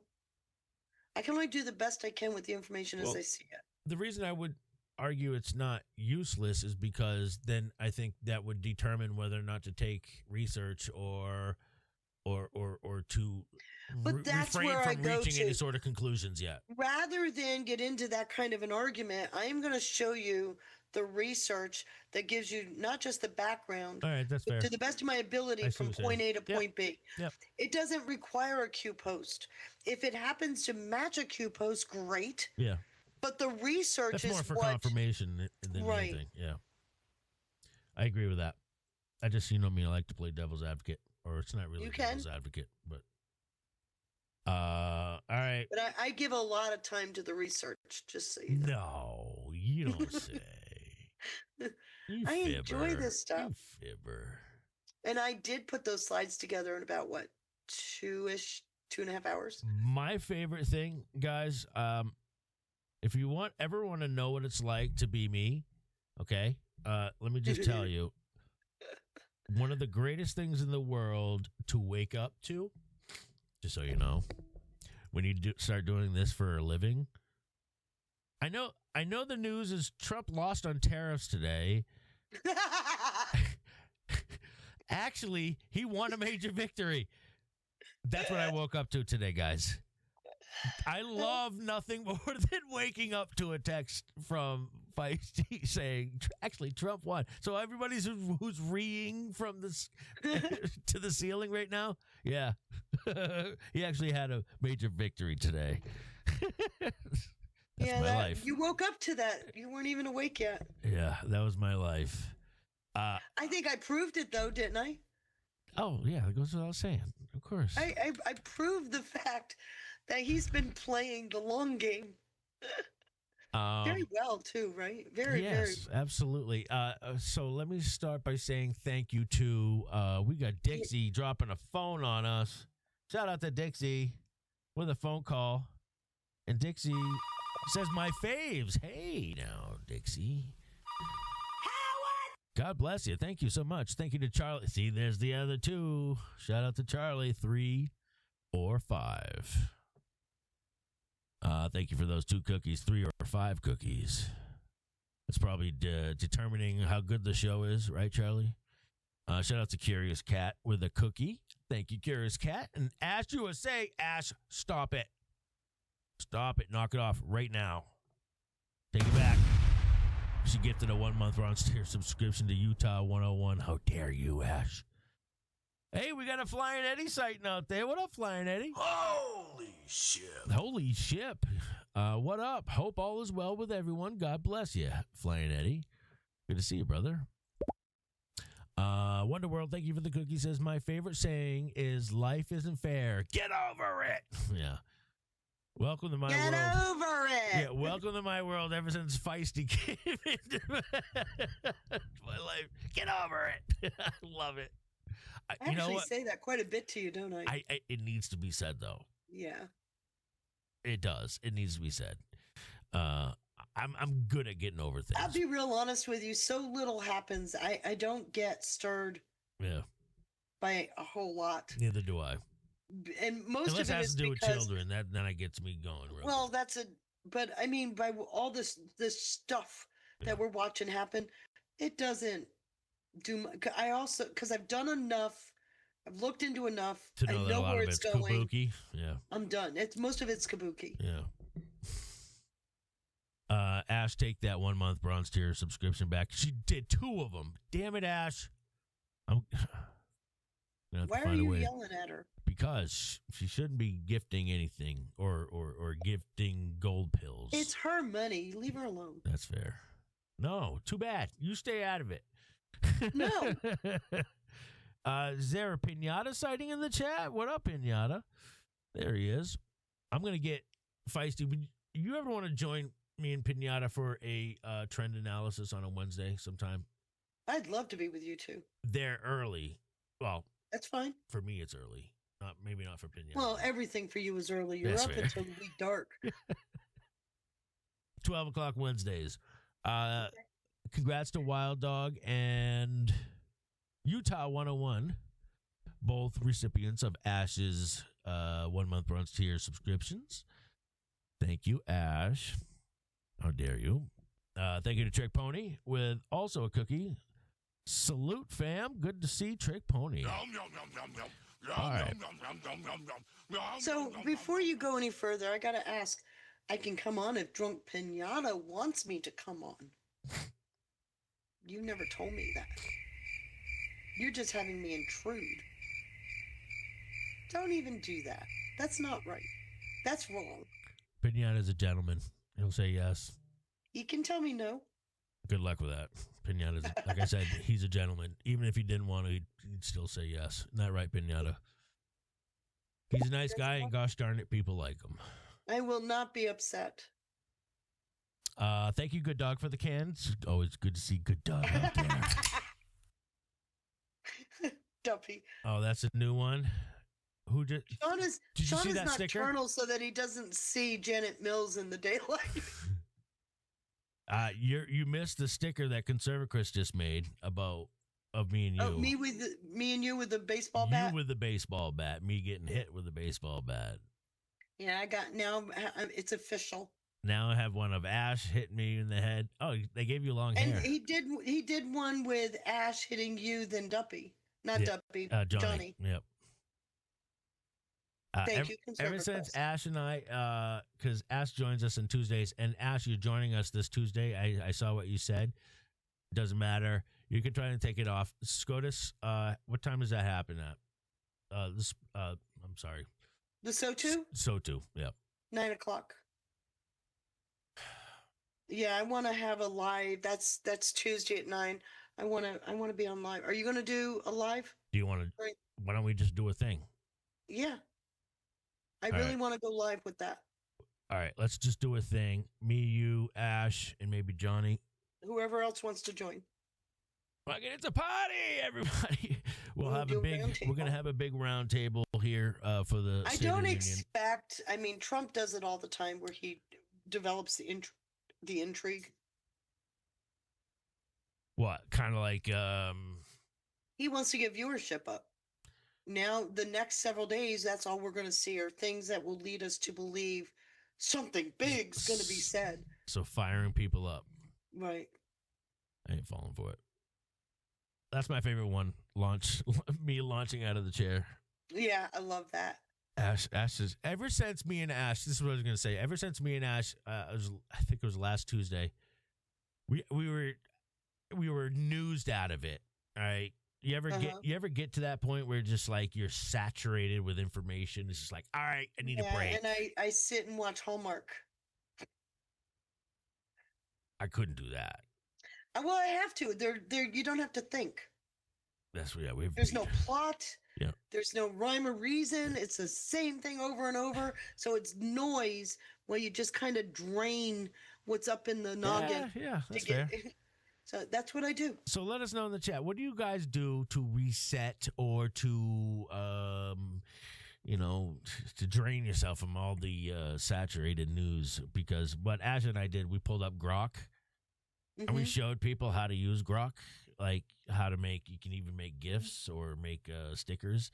So ever since we did that, now everybody's on a sticker making frenzy, throwing me, now you, Ash, Johnny, and just all sorts of fun stickers. Poor Pinata has been turned into a Karen a couple times. It's funny. Oh, jeez. Yeah. So, let me see here. Hey, Drunk Pinata just gifted a 1-month bronze tier subscription. Pinata, how dare you? Stop it. Stop it, Pinata. Cricket Noise with 2 cookies says, go on. Thank you, Cricket Noise. Cricket Noise is giving us Wait. the green light to keep going. What? Ash. What?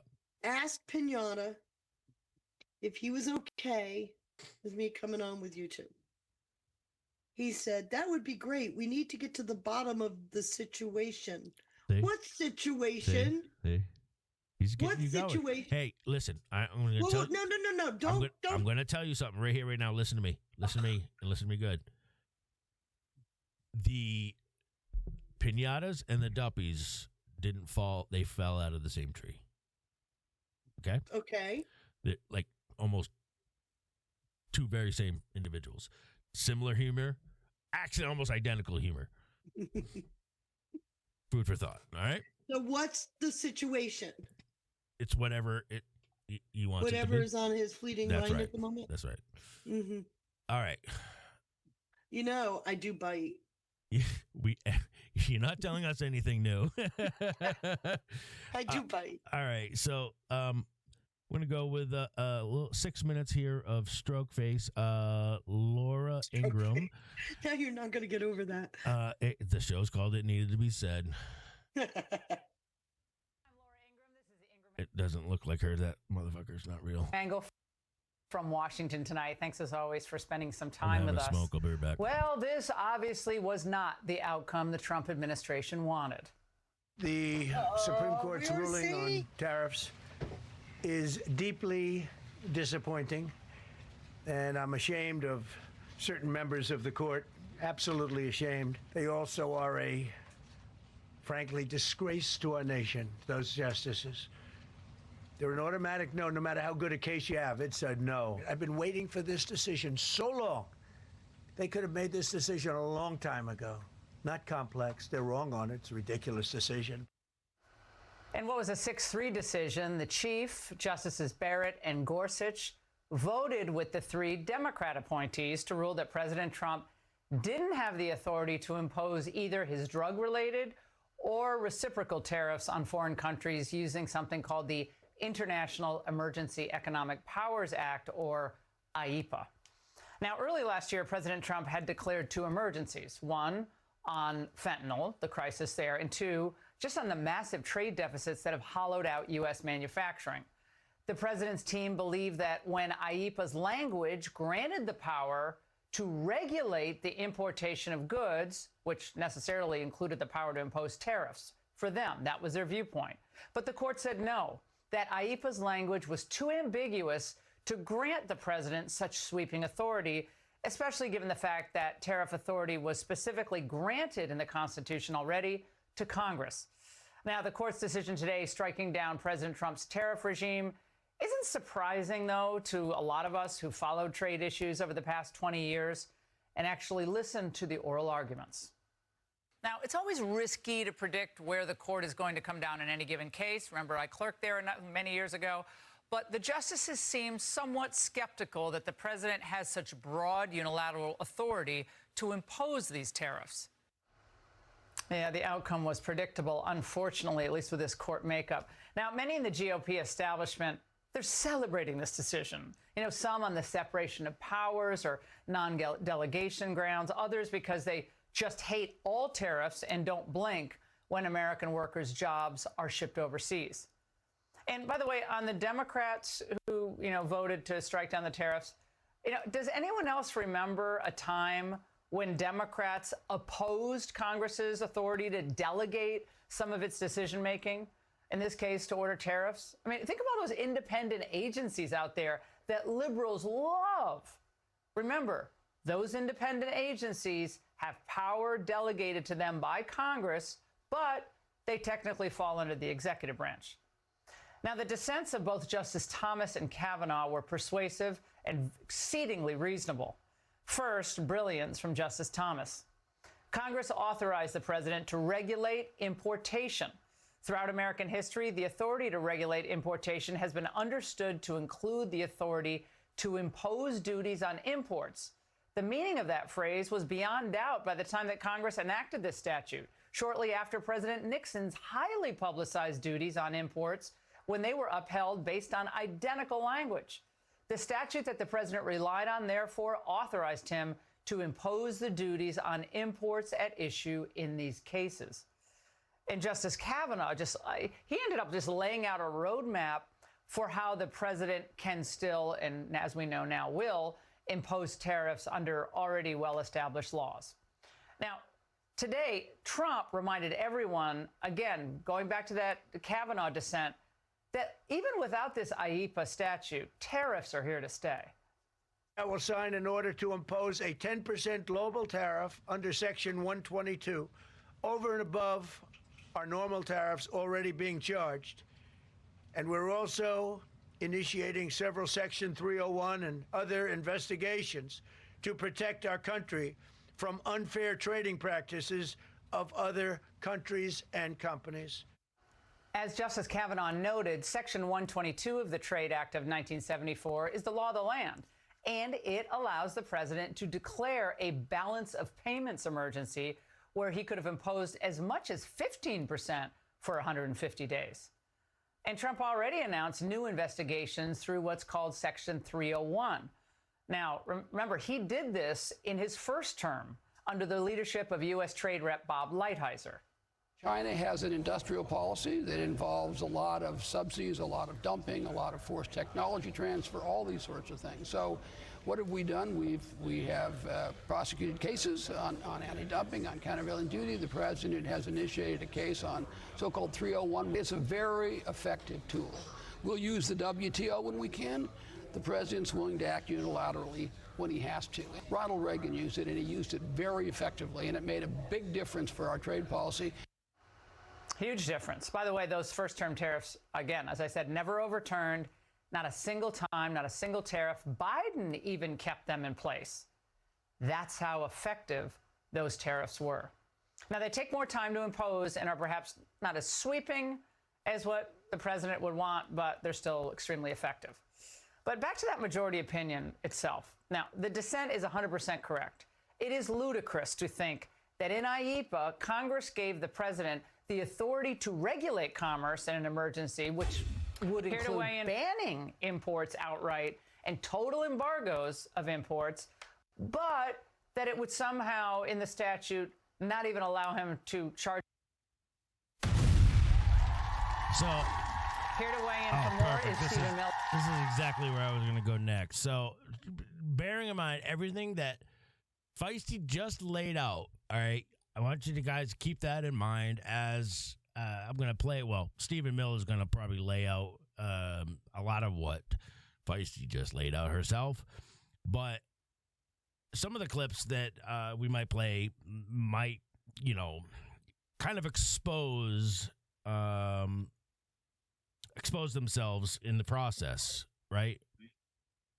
You know what I'm saying, Feisty? Yeah. I do appreciate the fact that she brought up the Section 122 tariffs. Just going to ask you about that. Yeah. But it's still doesn't go far enough. Like I said, they expire after 150 days. Right. If you're going to be fair and honest in your journalistic presentation, she needed to talk about at least Section 232. Maybe that's where she's going to talk about next with, maybe Miller's going to bring that up. Well, I'm assuming you heard this already. Just a little bit of it. Okay. White House Deputy Chief of Staff for Policy. Stephen, thank you for joining us tonight. The president was not happy today. No doubt about it. Debatable. Okay, I got those. Thank you again. Pinata, cricket noise. Who we got in the lead right now on the leaderboard? Beach Nana's in the lead, and then Fly with 1.6K. Actually, I'm sorry. No, correction. There's a tie for first place between Beach Nana and Flying Eddie. Oh, boy.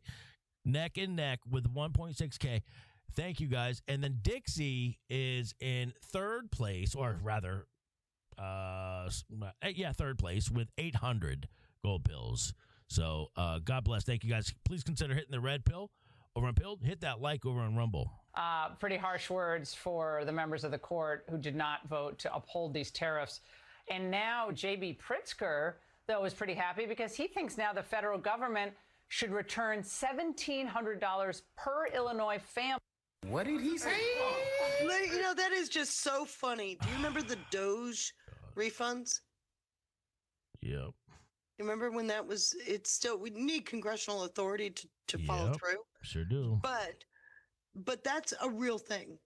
Number one. Number two, where the hell were these people when we were paying for student loans for illegals? I know. Or the fact that they were getting food and daycare and all this other crap. Are they playing along? Taking billions of dollars in suitcases right through the airport. Where the hell were these people? They've been focused on the UFO files lately. I don't know. Right. Distraction 101. Oh, that is hysterical. Because the tariffs were struck down. Well, Governor Pritzker is not only economically illiterate, historically illiterate, and probably functionally illiterate, but he is also somebody whose every action and policy is designed to hurt and betray America. Let's be very clear. You gotta love this guy. Gotcha, bitch. He doesn't He hold back. just called him a lemming. Oh, God bless Stephen Miller, man. Now you should know why everybody they hate him so much. Well, because he says it. He doesn't give a fuck. He says what everybody's thinking. I think we're gonna. All right, so we got to make a new intro for It Needed to Be Said Feisty Edition, and I got to find some individuals that say those things that need saying, and I think Stephen Miller is going to be on the top of that list. He's got to be on the top of the list. Yeah. About this, Laura. President Trump got elected in large part to bring back our supply chains, reshore our manufacturing base, bring back our jobs from overseas. Over the last year, his historic program of tariffs has done exactly that. That's why we've seen record job growth, record wage growth, and record reshoring of vital manufacturing jobs. Under Biden, under the Democrats, for 4 years, we saw back-breaking, double-digit, record-setting inflation, costing Americans thousands of dollars a year. Many Americans tens of thousands of dollars a year. That's what Pritzker supported. President Trump has brought inflation down to 1.4%, an ideal benchmark rate according to economists. So that's the comparison point here. But let's talk about the Supreme Court for a second. Justice Thomas said so brilliantly and eloquently, the language of the statute is clear. Under the International Emergency Economic Powers Act, the president has the authority to regulate foreign trade. And going back to the founding of our country, the term regulate has always meant and included the power to levy duties. But here's the good news, Laura. As cowardly, as horrendous as the Supreme Court ruling was, as poorly as it reflects on John Roberts' court politics and the continued torturing of our statutes and our Constitution, here's the good news. The court also affirmed the president has the authority under Section 301, Section 232, Section 122, Section 338, and many other provisions of federal law that the president can levy tariffs on foreign nations. So his program will not only be fully reconstituted, but it will be expanded. And one more point, Laura. The Supreme Court also affirmed that under IEEPA, the president has authority to restrict, impede, deny, license, or even fully embargo any foreign trade. So the net result of all this is we're going to keep and grow the tariffs to bring back American manufacturing, which keeps prices low by incentivizing products to be made here in America. But it also means that President Trump has even more tools when it comes to dealing with foreign countries that undermine our security. Yeah, I mean, okay, stop it for a second. The Supreme Court. Remember when I said the Supreme Court can only answer the question before it? What was the question? IEEPA authorities. Mm-hmm. He did not do anything with these other things for a reason. So IEEPA was the weakest of all of the authorities he's got. That's why you used it first. That's why they used it first. Oh, my gosh. So the others, I just went through them all with the investigations, the time needed by using IEEPA and the court saying you can continue to receive these tariffs. They all knew he has the authority to tariff. So as ridiculous as the Supreme Court ruling was, which it wasn't, It answered the question about the authorities under IEEPA. But if you recall what he just said, he has the authority to do, and he listed all those things. Right. I just went through 5 codes that said exactly that. Damn. Okay. Right down to retaliation and discrimination. Yep. Okay, now you can go. I'll shut up. Court had no problem, trying to find the right language, the ambiguous language to justify Obamacare. I think Kavanaugh pointed that out in his dissent. And so, but now this is some tortured interpretation of this statute, when historically this has always been a prerogative of the president and Congress, obviously, if Congress actually had the guts to do this, which we know it does not, Stephen. Right, but that is why Congress gave this authority to the president, because you cannot separate out the regulation of trade with foreign countries from the conduct of our foreign policy. That's why Congress enacted the International Emergency Economic Powers Act in the first place. Bingo. And again, as Justice Thomas stop it pointed again. out, Did you hear what she said? Congress doesn't have the guts, but they've had the guts. They've had the guts. Congress already gave them the authorities. When was IEEPA passed? 1977. Yep. It was designed to limit, but it didn't. They never repealed these other authorities. Well, maybe they didn't have. Do you see the rug pull for the left? The deep state just got a major rug pull. Their cornerstone legislation in 1977 just got put in the dumpster. So why then are they trying to capitalize? What are they trying to gain by thinking they can Outrage. capitalize on this? Everything is a Hegelian, right? Yeah, that's fair. They're trying to get the outrage. Yeah, yeah. What does the outrage do? It makes a lot of money in campaign donations. Oh, okay. Yep. No, all right. That's a good point. his dissent is the same basic statutory construction that Nixon used in his day to levy tariffs. And nobody at the time questioned the meaning of those words. So again, as you mentioned, the Supreme Court is torturing the plain meaning of the statute. It's a shameful ruling. It's a cowardly ruling. But the good news here, Laura, is that President Trump, as he said today, has the full authority affirmed by the Supreme Court to reinstitute and expand the tariff program, to keep the cost of living low, to keep jobs flooding back to America, and to protect our core national security. And that's what really matters at the end of the day. Gorsuch goes through that. Yep. Gorsuch very well laid that out, which is why I keep going back to him. Okay. He's got the most of all the opinions. He's got the most balanced. And it's completely laid out because with IEEPA, they laid out what authorities the president does have. Even though they're codified in other statutes, it reaffirmed the authority to tariff. All right. Stephen, Democrats, media types are saying the president is endangering the lives of Supreme Court justices by the language he used to describe them today. They should be ashamed of themselves, embarrassments, just, I don't know if he used the word disgrace, but and that was a big topic of conversation, that this is going to increase the threats against justices. To that, you say? Chuck Schumer infamously stood in front of the Supreme Court and issued a direct threat to our justices. After that threat was issued, we saw assassination attempts and violence against our justices. We saw the Merrick Garland Justice Department refuse to stop and prosecute and disband the groups that were illegally demonstrating outside the homes of conservative Supreme Court justices in violation of federal law. It is against federal law to illegally demonstrate outside of the home of a judge to try to influence a ruling.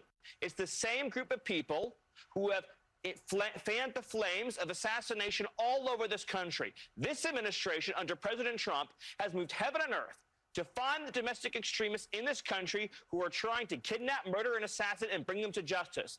While the left, being good communists, has done everything in their power to foment violence and foment hatred and foment unrest. You will never get a cleaner contrast. You want safe streets, you want criminals behind bars, you want to support the police, you want to support law enforcement, that's President Trump. The Democrats are the party of violence. President Trump is the president of law, order, and safety. Boom. Stephen, what a day. Yep. All right. Yeah. And Utah 101, you are exactly right. She worked for Clarence Thomas. If anybody should know about any of this, for him. it should be Laura Ingraham. And yeah, she does act a bit dumbfounded at times, doesn't she? I don't know if she does it to play devil's advocate. I actually think it's more that. But still, it's infuriating when you have a news report that doesn't give you the full story. Thank you, Miller, because he just knocked it out of the park. He did. Miller. You know where he started? Yep. You know, it was the lacrosse, the Duke lacrosse team that he was defending. He defended them, and then he worked for who? He was the only one that defended them. Then he worked for who? Who Bachman. did he? Who? Bachman. Michelle Bachman? Isn't that wonderful? Oh, my God. Okay, that stunned me right now.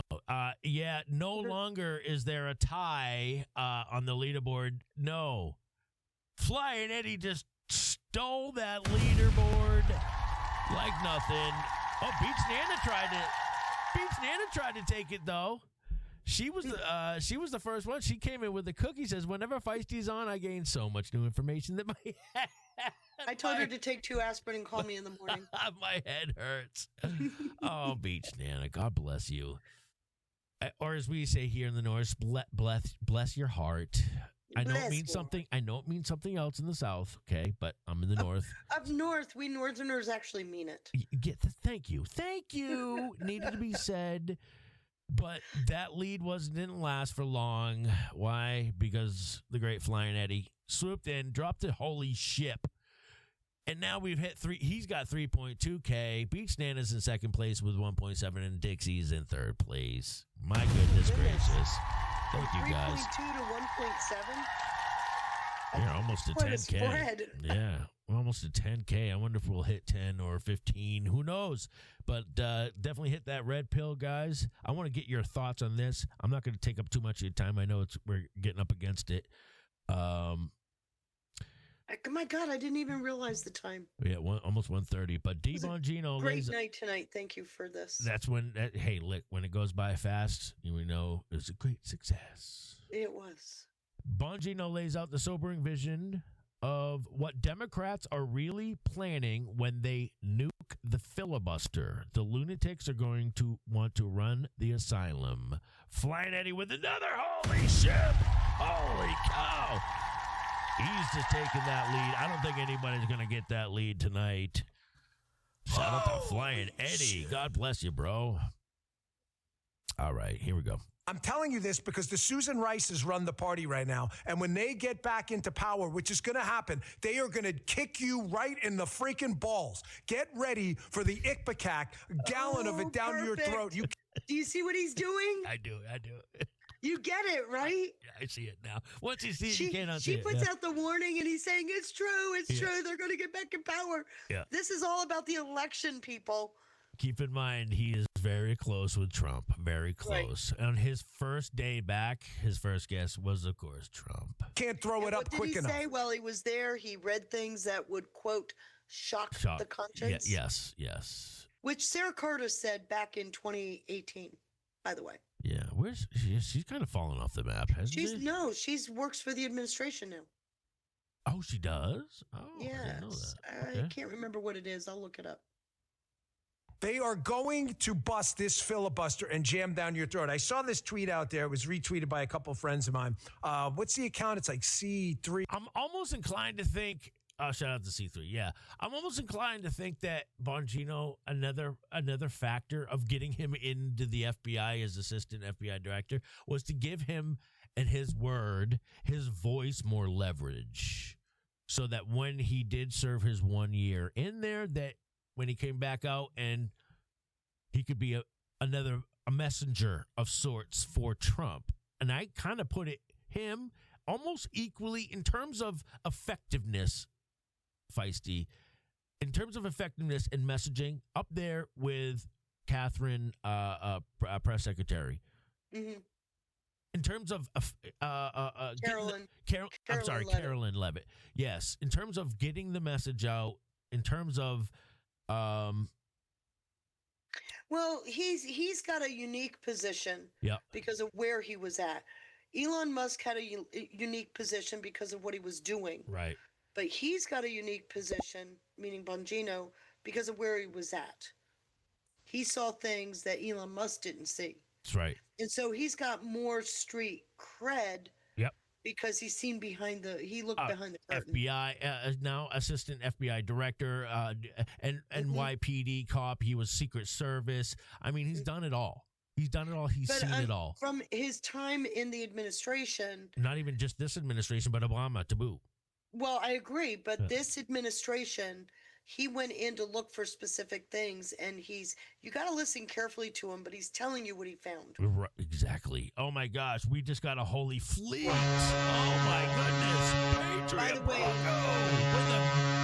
with a fleet of ships saying good evening all, and that just put Patriot Bronco on the map. He just slid right there in second place, right behind Flying Eddie. Holy cow. And Peach Nana with a cookie says, that's exactly what I thought about Bongino, too. Yep. I've always had this feeling about him. Sarah Carter is the czarina, the drug czarina. She's the director of the Office of National Drug Control Policy, which is a great position for her, by the way. Well, she was covering a lot of that before. She was covering it all. With the fentanyl, and I think even her family has been affected by. I mean, whose family at this point hasn't been affected by fentanyl? Pretty much everybody's family has, either directly or indirectly, right? No. And again, thank you to Patriot. Shout out to Patriot Bronco with that fleet and Beach Nana and Flying Eddie. God bless you guys. B_3C_3. Just go to C3. It's a verified account. He says, follow along. Or she, I don't really know. Sorry. It's a he. Follow along. Dems cheat in next elections without the SAVE Act to get power. Dems nuke the filibuster. Dems pack the courts. Dems give amnesty to 30+ million illegals. Dems open the border. Dems censor and crush enemies. Dems turn the United States into one-party country forever. Dems kill the United States. Simple. That's what I'm afraid of. What part of that little tirade did we not see during Darn Kest's the Biden years? Do you not see? Do you not see? We saw every bit of that. Right? Every bit of that. So he's just nothing new. Nope. So, like I said, this is all about the election. Yep. Stirring the emotion because people are led by the gut. We should want that, though, too, right? I don't, when you understand it, you're not affected by it. Right. Do you understand what I'm saying? If there's something I want to protect, if there's something I want to protect everybody here listening, our audience with right now, it's to not be affected by things like psyops. And I would even put this in the category of a psyop because it is a psychological. It is an operation. It's an election psyop, right? We do this every 2 years. We go through this. In fact, now we don't even have breaks in the cycles. It's a continuous election mode. So if you understand that that's what they're doing, the heightened outrage, which Bongino's very good at giving. Yes, he is. He's got that. The heightened outrage is designed to get a message across. Yeah. And the message is the sense of urgency that we need the time to complete the cleanup so that they can't reverse what's been done. Like that. So what is that also telling you? There's going to be a lot of Supreme Court opinions. We've already seen a flood of them. But there's going to be more that will come out and clarify the separation of powers, will clarify who's got what authority. Which, again, that's good, though. We should want that. That's because what we want. Right. Because going back to the weaponization. Right. Right. You know, how did they weaponize? They didn't just break the law. They leveraged holes in the law. Yes, right. They use loopholes. What you see going before the court are where there's holes. Yep. So this is why Chevron got reversed. See, you're a silver linings person like I am. This is why we resonate with each other, because I see even if it's something that is perceived bad, you can pull something positive out of anything. So if there was, like I was saying, if there was something I could protect everybody with or offer you guys for protection, it would be to not allow yourself to be overly affected by anything out there that comes out that is disclosed and it seems like it's bad or people are reacting some kind of way to it. Don't let it affect you guys, right? So not to say Ohio not to be Kimmy, cautious, though. Ohio Kimmy just reminded me of something. So we got at least two more opinions coming out. Yeah, birthright citizenship. Birthright citizenship is a big deal given all this immigration crap. And when that comes out, that solves another big problem and allows for other things to be done. So you see, a lot of times the threat of the lawsuit prevents action. That's it's not a wait. I think that's a post. I don't know. I'd have to look it up now. For the Win had a great question for you in the build chat. Okay. So Trump is going. Is Trump going to put the ball in Congress's court after 150 days, July, and put them in midterm jail for a decision? No, he doesn't need to. He doesn't need to. The 150 days is designed to do one thing: cover the gap. He's got investigations that he started and completed, but there's still more that are outstanding. So that 10% global tariff covers that gap. They expire in 150 days. Oh. Until those investigations are completed, he doesn't have 232 authorities. So because that's the first step. He has up to 270 days for each of those investigations. This is why he just signed that new executive order to cover that. Which takes us through when? July 20th. I think that's what he and said. Remember, one of them, he said, okay, we didn't find systemic issues, but some things are a little iffy. So what did he do? He implemented a cool down period, which ends July 13th.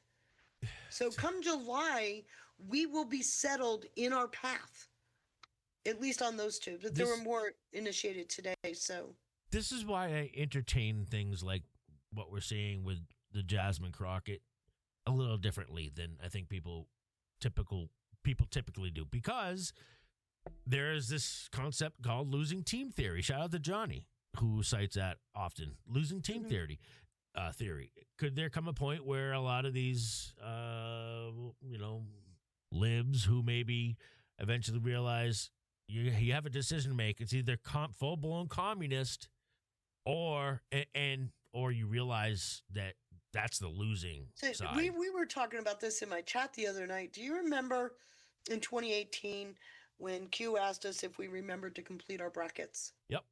Yeah, remember what that was about? There were 32 tweets that Trump retweeted. Yep. Okay. We had to take those 32 tweets and fill out a set of brackets. It came down to, are we a constitutional republic or a socialist communist republic or communist nation? And that's where we're at. And of course, 2018 was what? The red wave. I think that's this year. And what do we need? We need more people in the Senate and the House. We're too razor thin. Yeah, we do. And that's what this is about. So the hype will be off the charts to get people nervous enough to say, no, I don't want to go that other direction. That's the purpose of all of this. I hope so, because I can't stand that bitch and I wish she would go away. And I really, really don't appreciate you rubbing my nose in it. I'm sorry. Oh shit! I couldn't help it. Did you see what Jones said?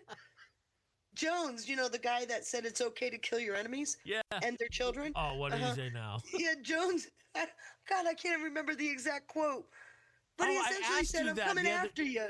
You sent it to me, I think. I asked you that yesterday, who the Attorney General was, and we both should know who it is. This is Jones.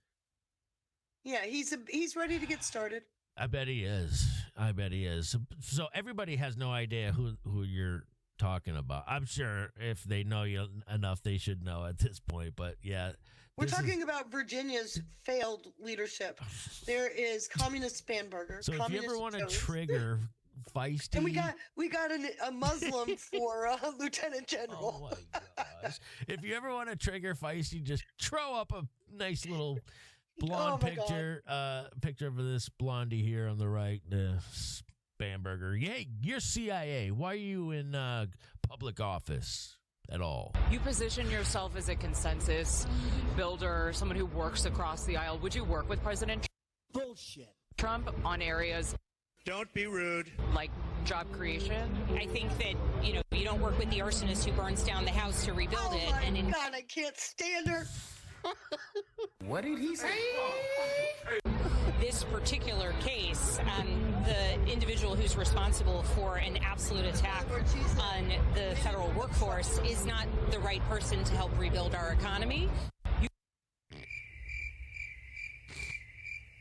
I'm so glad to see she's full of solutions.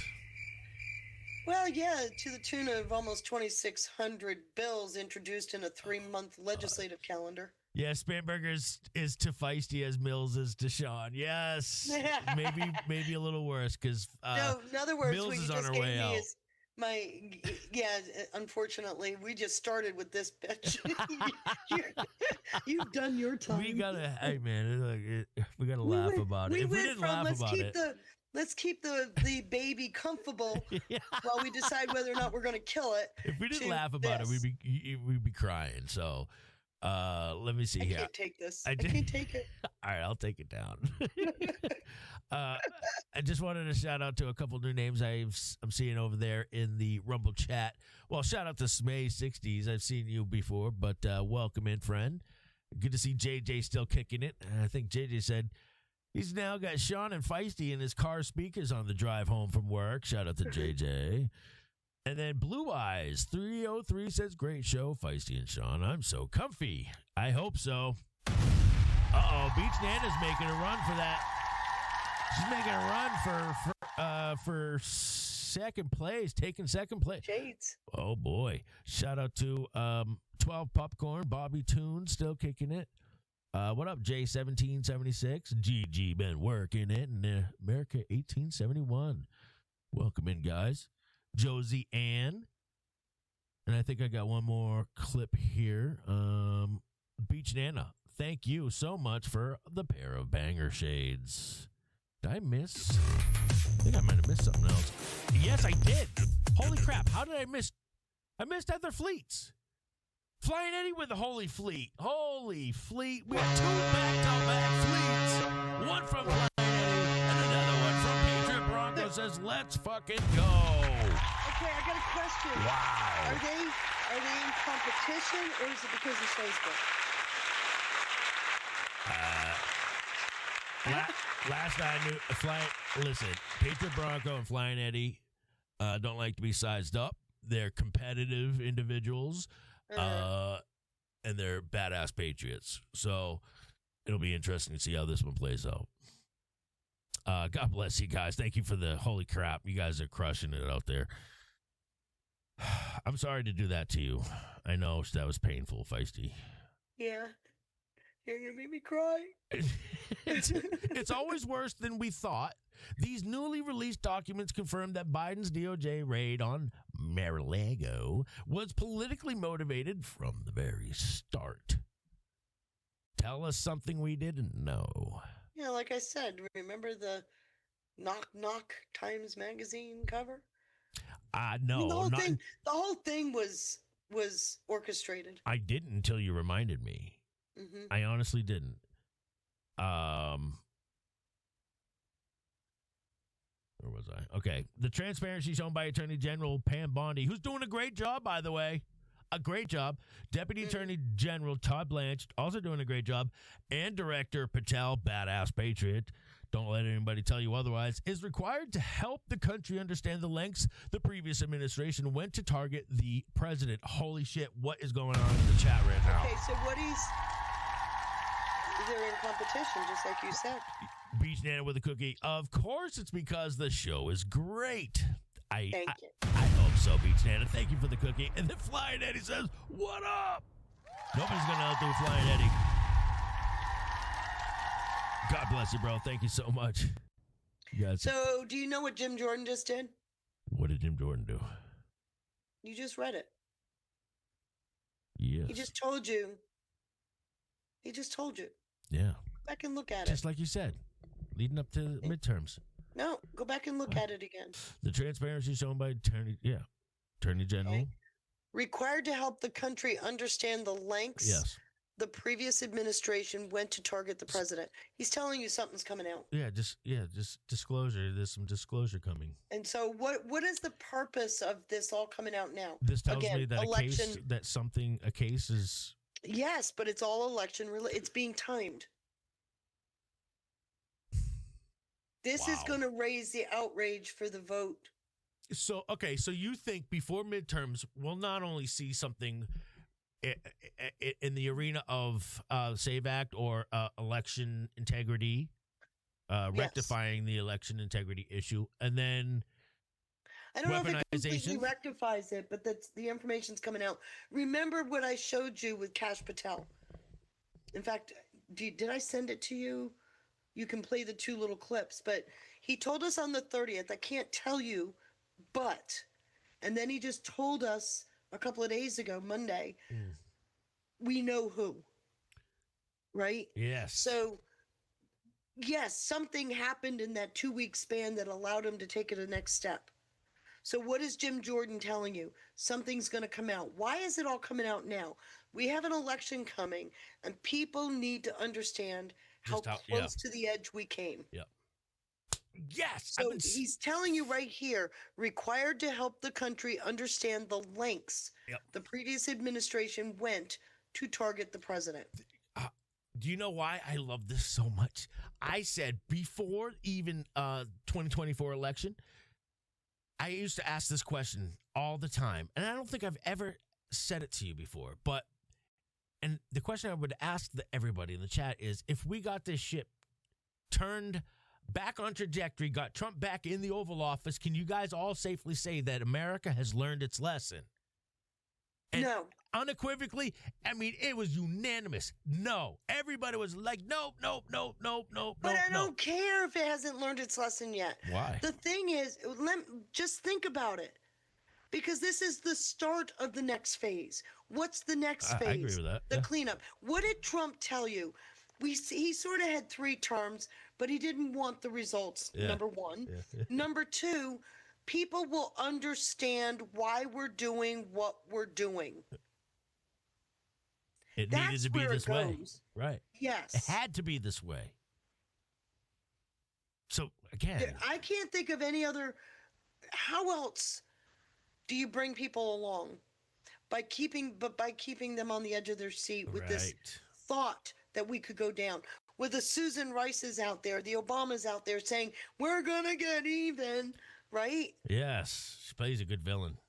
Damn good villain. Whether they're playing it or not, I don't even care about that. All I know is we're at a point. Feisty? Right. We're at a point where there's got to be enough people to flip the vote to make sure that we can continue the cleanup. And it's the beginning of the next phase. What is the next phase? Recovery. His second half of his term. Not just the second half of his term, because it's going to take a while. Recovery is going to take a while. Oh, what I mean is it can't start until his second term. Well, it can't start until the second half of this term, That's what right? I'm sorry. That's what I meant. Second half. If we get the votes in Congress. He has to have an overwhelming majority. But also it lays up for a sure win to continue the cleanup in 2028. Oh, they're done. If they lose the midterms, they're done. We'll never get the 28. They will never. Yeah, Trump. If Trump loses the midterms, we will not stand as a country. That's why he has to have the SAVE Act. Because what they'll do with the midterms is they'll lame duck Trump. Nothing will happen. We all know, yeah. And then the Democrats will take power in 28. Yep. By any means necessary. Mm-hmm. And Patriot Bronco, in fantastic fashion, just came in with a fleet and a couple of smiley faces. Damn. And Another fleet? Yeah, we now have Flying Eddie in first place with 11.2. He's the leader with 11.2. Pedro Bronco is in second place comfortably with a 9.6K. Beach Nana has got third comfortably as well with 2.3K. Damn, you guys are crushing it. That is getting vicious. Anyway, I sent you the 2 Cash Patel clips into the Diggs folder, just if you want them. 2 Cash Patel clips just tonight? I just forwarded the 2 I just talked about. Oh, was he on Benny tonight too? No. Or today? I didn't do it today. And that's Not the first you. one that's January 30th and February 18th. Oh, okay. It wasn't enough to say there was. You got to go the one before it. No, where you got 2? We're gonna look at the facts that exist. You didn't get 2 clips? Yeah, you did. Yes, I did. And that's there. You go. I'm there. It There you wasn't go. enough to say there was foreign influence, but they also need to show the funding. And according to Cash, they now have all of that too, as Feisty said earlier in the show, everybody. The first video is from January 30th. Oh, okay, I see. January 30th. The second one, yeah, this, did I play it? Yeah. And mind you, in that Cash and Bongino interview, not once did they mention Epstein in 24 minutes either. Nope. Thank God. So, Because it's bigger than that. thank God. the distinction. You want to go out there and peacefully protest, have at it. You want to go out there and use your Second Amendment right to bear arms? Okay, no problem. But look at the situation in Minnesota. This is not something that just happened overnight. They've been rioting recklessly, destroying federal vehicles, ramming federal agents, literally hitting them, striking them, and as you just highlighted, using coordinated attacks to threaten their families. None of that is lawful, and none of that will be tolerated. You do not get to touch law enforcement.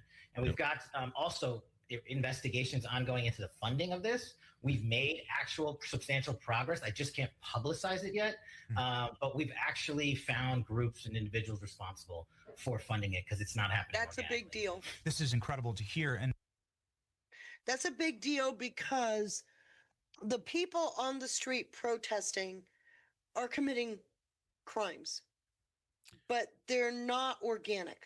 We've known about this for years. Pre-printed signs, they're organized, they're getting paid for their time. So it was equally as important not to get the local captains that are helping to organize them on the ground, but where's that funding stream? And he just told you we've got a lot of inroads into that. I can't tell you about it, but we got a lot of inroads. Yeah. Now play the second one. We can actually provide some sauce to support that. How about hello, Tides? Just to name one. Not just that. This is where Singham comes in. Since he said that, we got a lot of information about Neville Roy Singham. About we already know about Hans Weiss, the Swedish guy. We already know about Arabella and how they're bringing in all that funding. Yeah. All this stuff came out since he said that on the 30th. Or came out again. Right. There's a reason for that. That's master's level funding when you think chair and master. Right? Yep. Chair and master, that's right. Yes. And you have to go after the master, not the chair. If you don't take the master down, it recedes. Damn. Now you play the next clip. I think I just grabbed a nice clip to play after for later. Epoch Times. At least 432,000 votes in 15 counties were removed from Trump during Pennsylvania. Yeah, Epoch Times just did a hell of breakdown of the election theft. And you're going to see that coming out. Remember countless Albus? Counties. Yeah, and remember, Albus, he's all over the country. Yep, and Trump made this promise, by the way, everybody, that we're going to see a lot come out with election integrity. He said it's a lot will come out. A lot will come out, he said. Oh my gosh, Flying Eddie with now another play the next fleet. clip, because that next clip, man, that just sung to me. Someone say Flying Eddie 24/7, he says. Shout out to Flying Eddie. And that's the distinction. Thanks for the fleet, bro. Beach Nana with a can says, I can't keep up with flight hitting Patriot Bronco. Don't worry about it. Beach Nana, it's not required. You know that. But I can get you to 30K. My goodness. My goodness, that's a lot. Thank you, guys. Thank you, Beach Nana. We're Appreciate going to look you. at the facts that exist. We're not going to try to make up facts that don't, so we can serve a political narrative. And wait till you, and I know you know this, but wait till you see what's coming in the next month or two on the funding. What did he say? Streams So you remember related what the to Prairie Land shooting is, right? The Prairie Land shooting. That's the facility in Texas where the ICE officers were shot at. Yes, Dallas. Right. And Okay. remember Yep. what happened right after that? CARE was designated as a terrorist organization. Yeah, I've been seeing a lot about Well, them lately. what is the CARE connection? That's the Muslim Brotherhood. the Muslim Association, the Muslim MAS. So MAS is also foreign funding. That's who's behind Charlie Kirk and a lot of the other really violent things that have been going on. Yeah. So when you start going down that rabbit hole, what you're recognizing is we were going down that rabbit hole because we've talked about this with cash. So again, reclip what he said. Where do you see what comes out in the next couple of months? This was just said 2 days ago. Again, what's notable? The timing of it. Right. I pointed out the timing months ago. Right. That things were going to have to take place at the certain been time, saying it. not right before midterms, but like enough time to change the voters' minds. Yeah, you need a So buffer. when he's talking about the next couple of months, I don't know if we get past March, but definitely before we get to the end of May. Right. Well said. You and I had launched a serious investigation. We had said these organizations don't operate. You and I. So again, that should give more weight to and more credence to Dan what Bongino Bongino says, right? Alone, don't operate in silence. They operate with a heavy stream of funding. And we started looking into it. And guess what, Dan? We found them. In other words, gotcha, bitch. He told you on the 30th. I can't tell you yet. Yes. Today 2 days ago, he says we found him. Oh my gosh. Patriot Bronco with a freaking EMP. What's going on? That just got us well up over 30.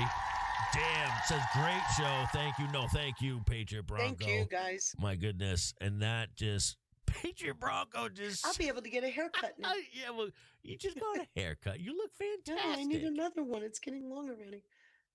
What do you want? Some dye or something? I'll send it to you.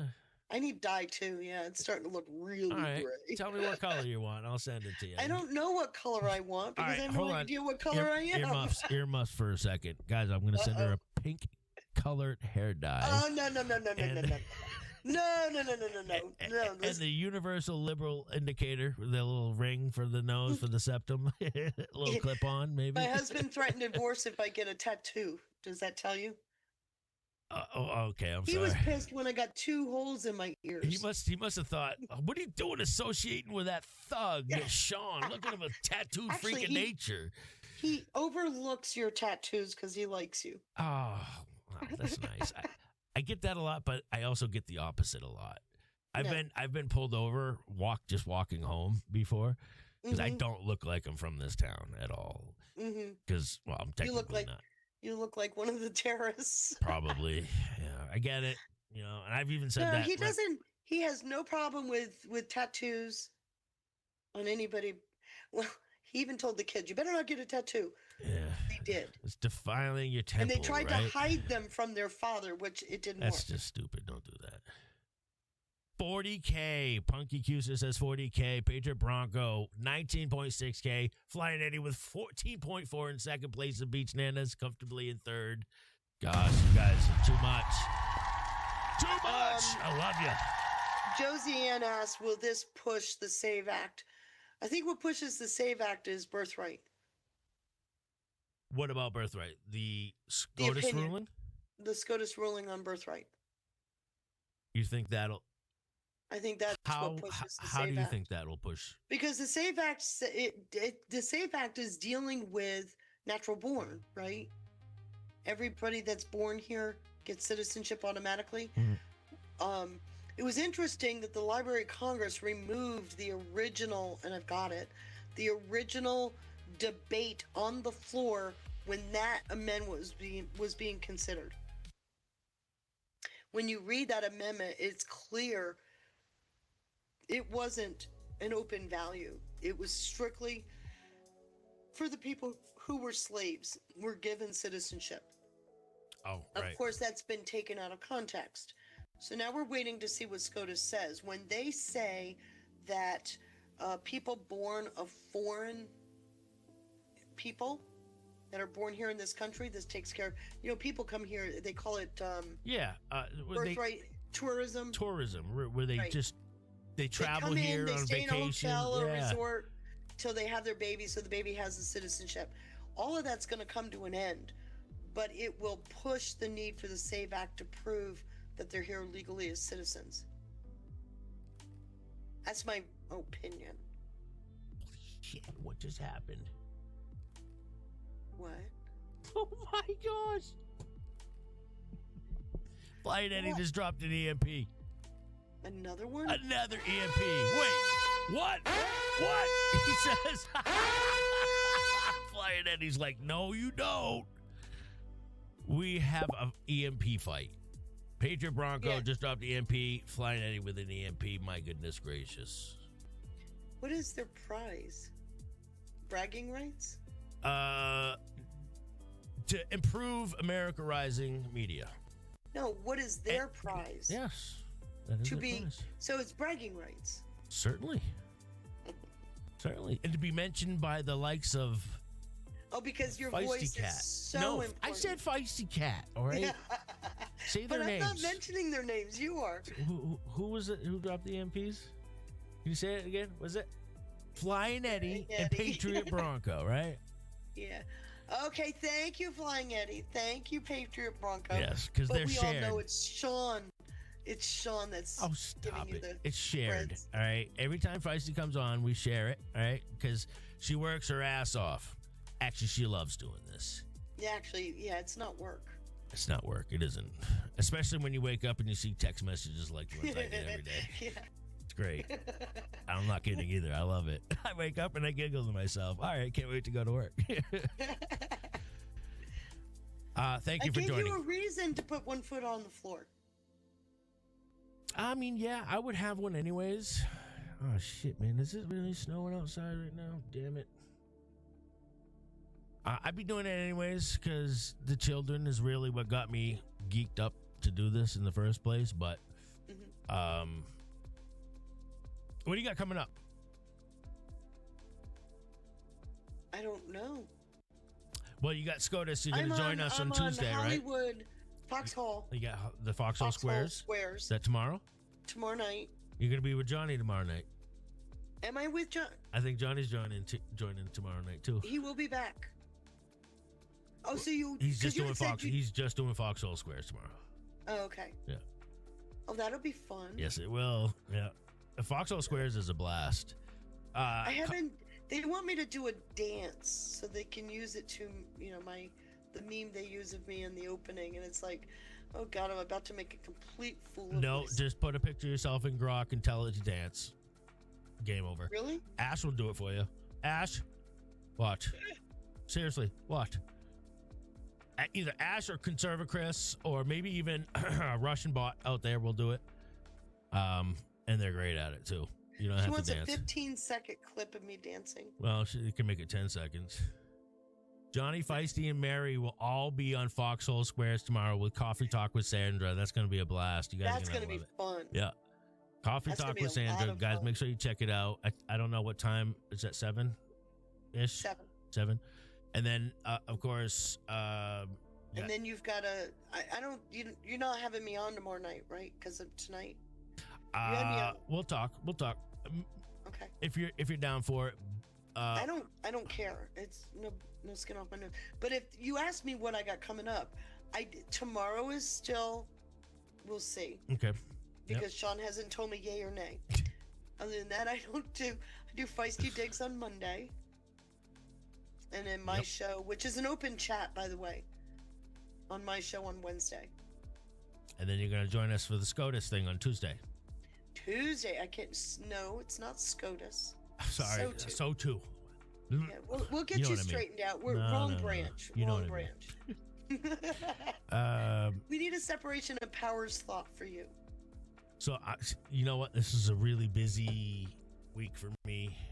Like nonstop, no days off.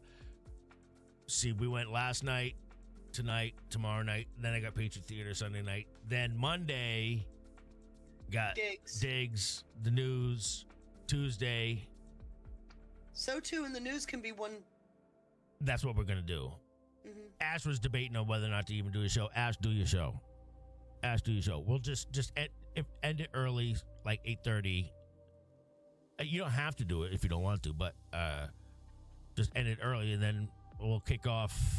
And when is Trump ever really right on time? Well, this one he is.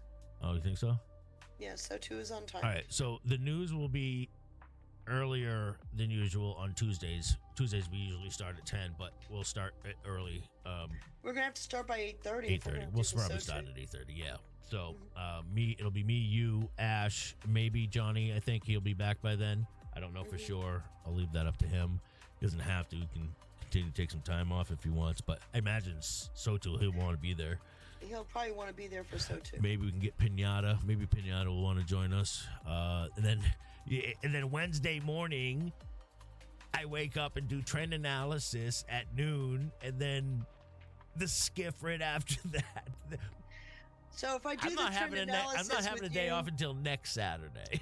If I do trend analysis with you and Drug Pinata on Wednesday, I'm going to be doing the same thing because I go from you, and 4 o'clock is my show.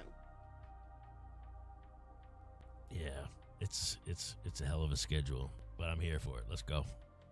Go hard or go home. That's what we're doing here. So For the win, just did a feisty with a super soaker. Well, now you got a side by side. Yeah. Now you got a side by side, so you can take a screenshot. Mm-hmm. Right. Thank you for joining, Feisty. Go get some rest. Give Kevin my love, and his name is Matthew. Matthew. Why do I keep saying Kevin? I don't know. You keep calling him Kevin. Why do I keep saying Kevin? He's getting a complex. I don't know. I don't know where you got Kevin. His name is Matthew. I know that. I actually have him saved. That's how I have him saved. I know it's Matthew, but why do I keep calling him Kevin? I don't know. I'm not good with names. Anyways, give Matthew my best and give Willow my best. Yeah, I know Willow. Willow was sleeping here. I know. I saw Willow's hiney poking through the camera there a little bit. But thank you for joining. Go get some rest and enjoy. Thank you, tomorrow. everybody. I am so glad to have done this tonight, and I hope I pulled some people back from the ledge a little bit. I don't think anybody here was on the ledge in the first place, but I think you definitely helped. Thank you. Yeah, thank you. Have a good night. God bless. Shout out to Feisty. Feisty, that's one Feisty kitty. That is an American banner. That right there is an American Kevin. Why do I keep saying Kevin? Kevin. Oh, Matthew. I'm going to give him a complex. No. He's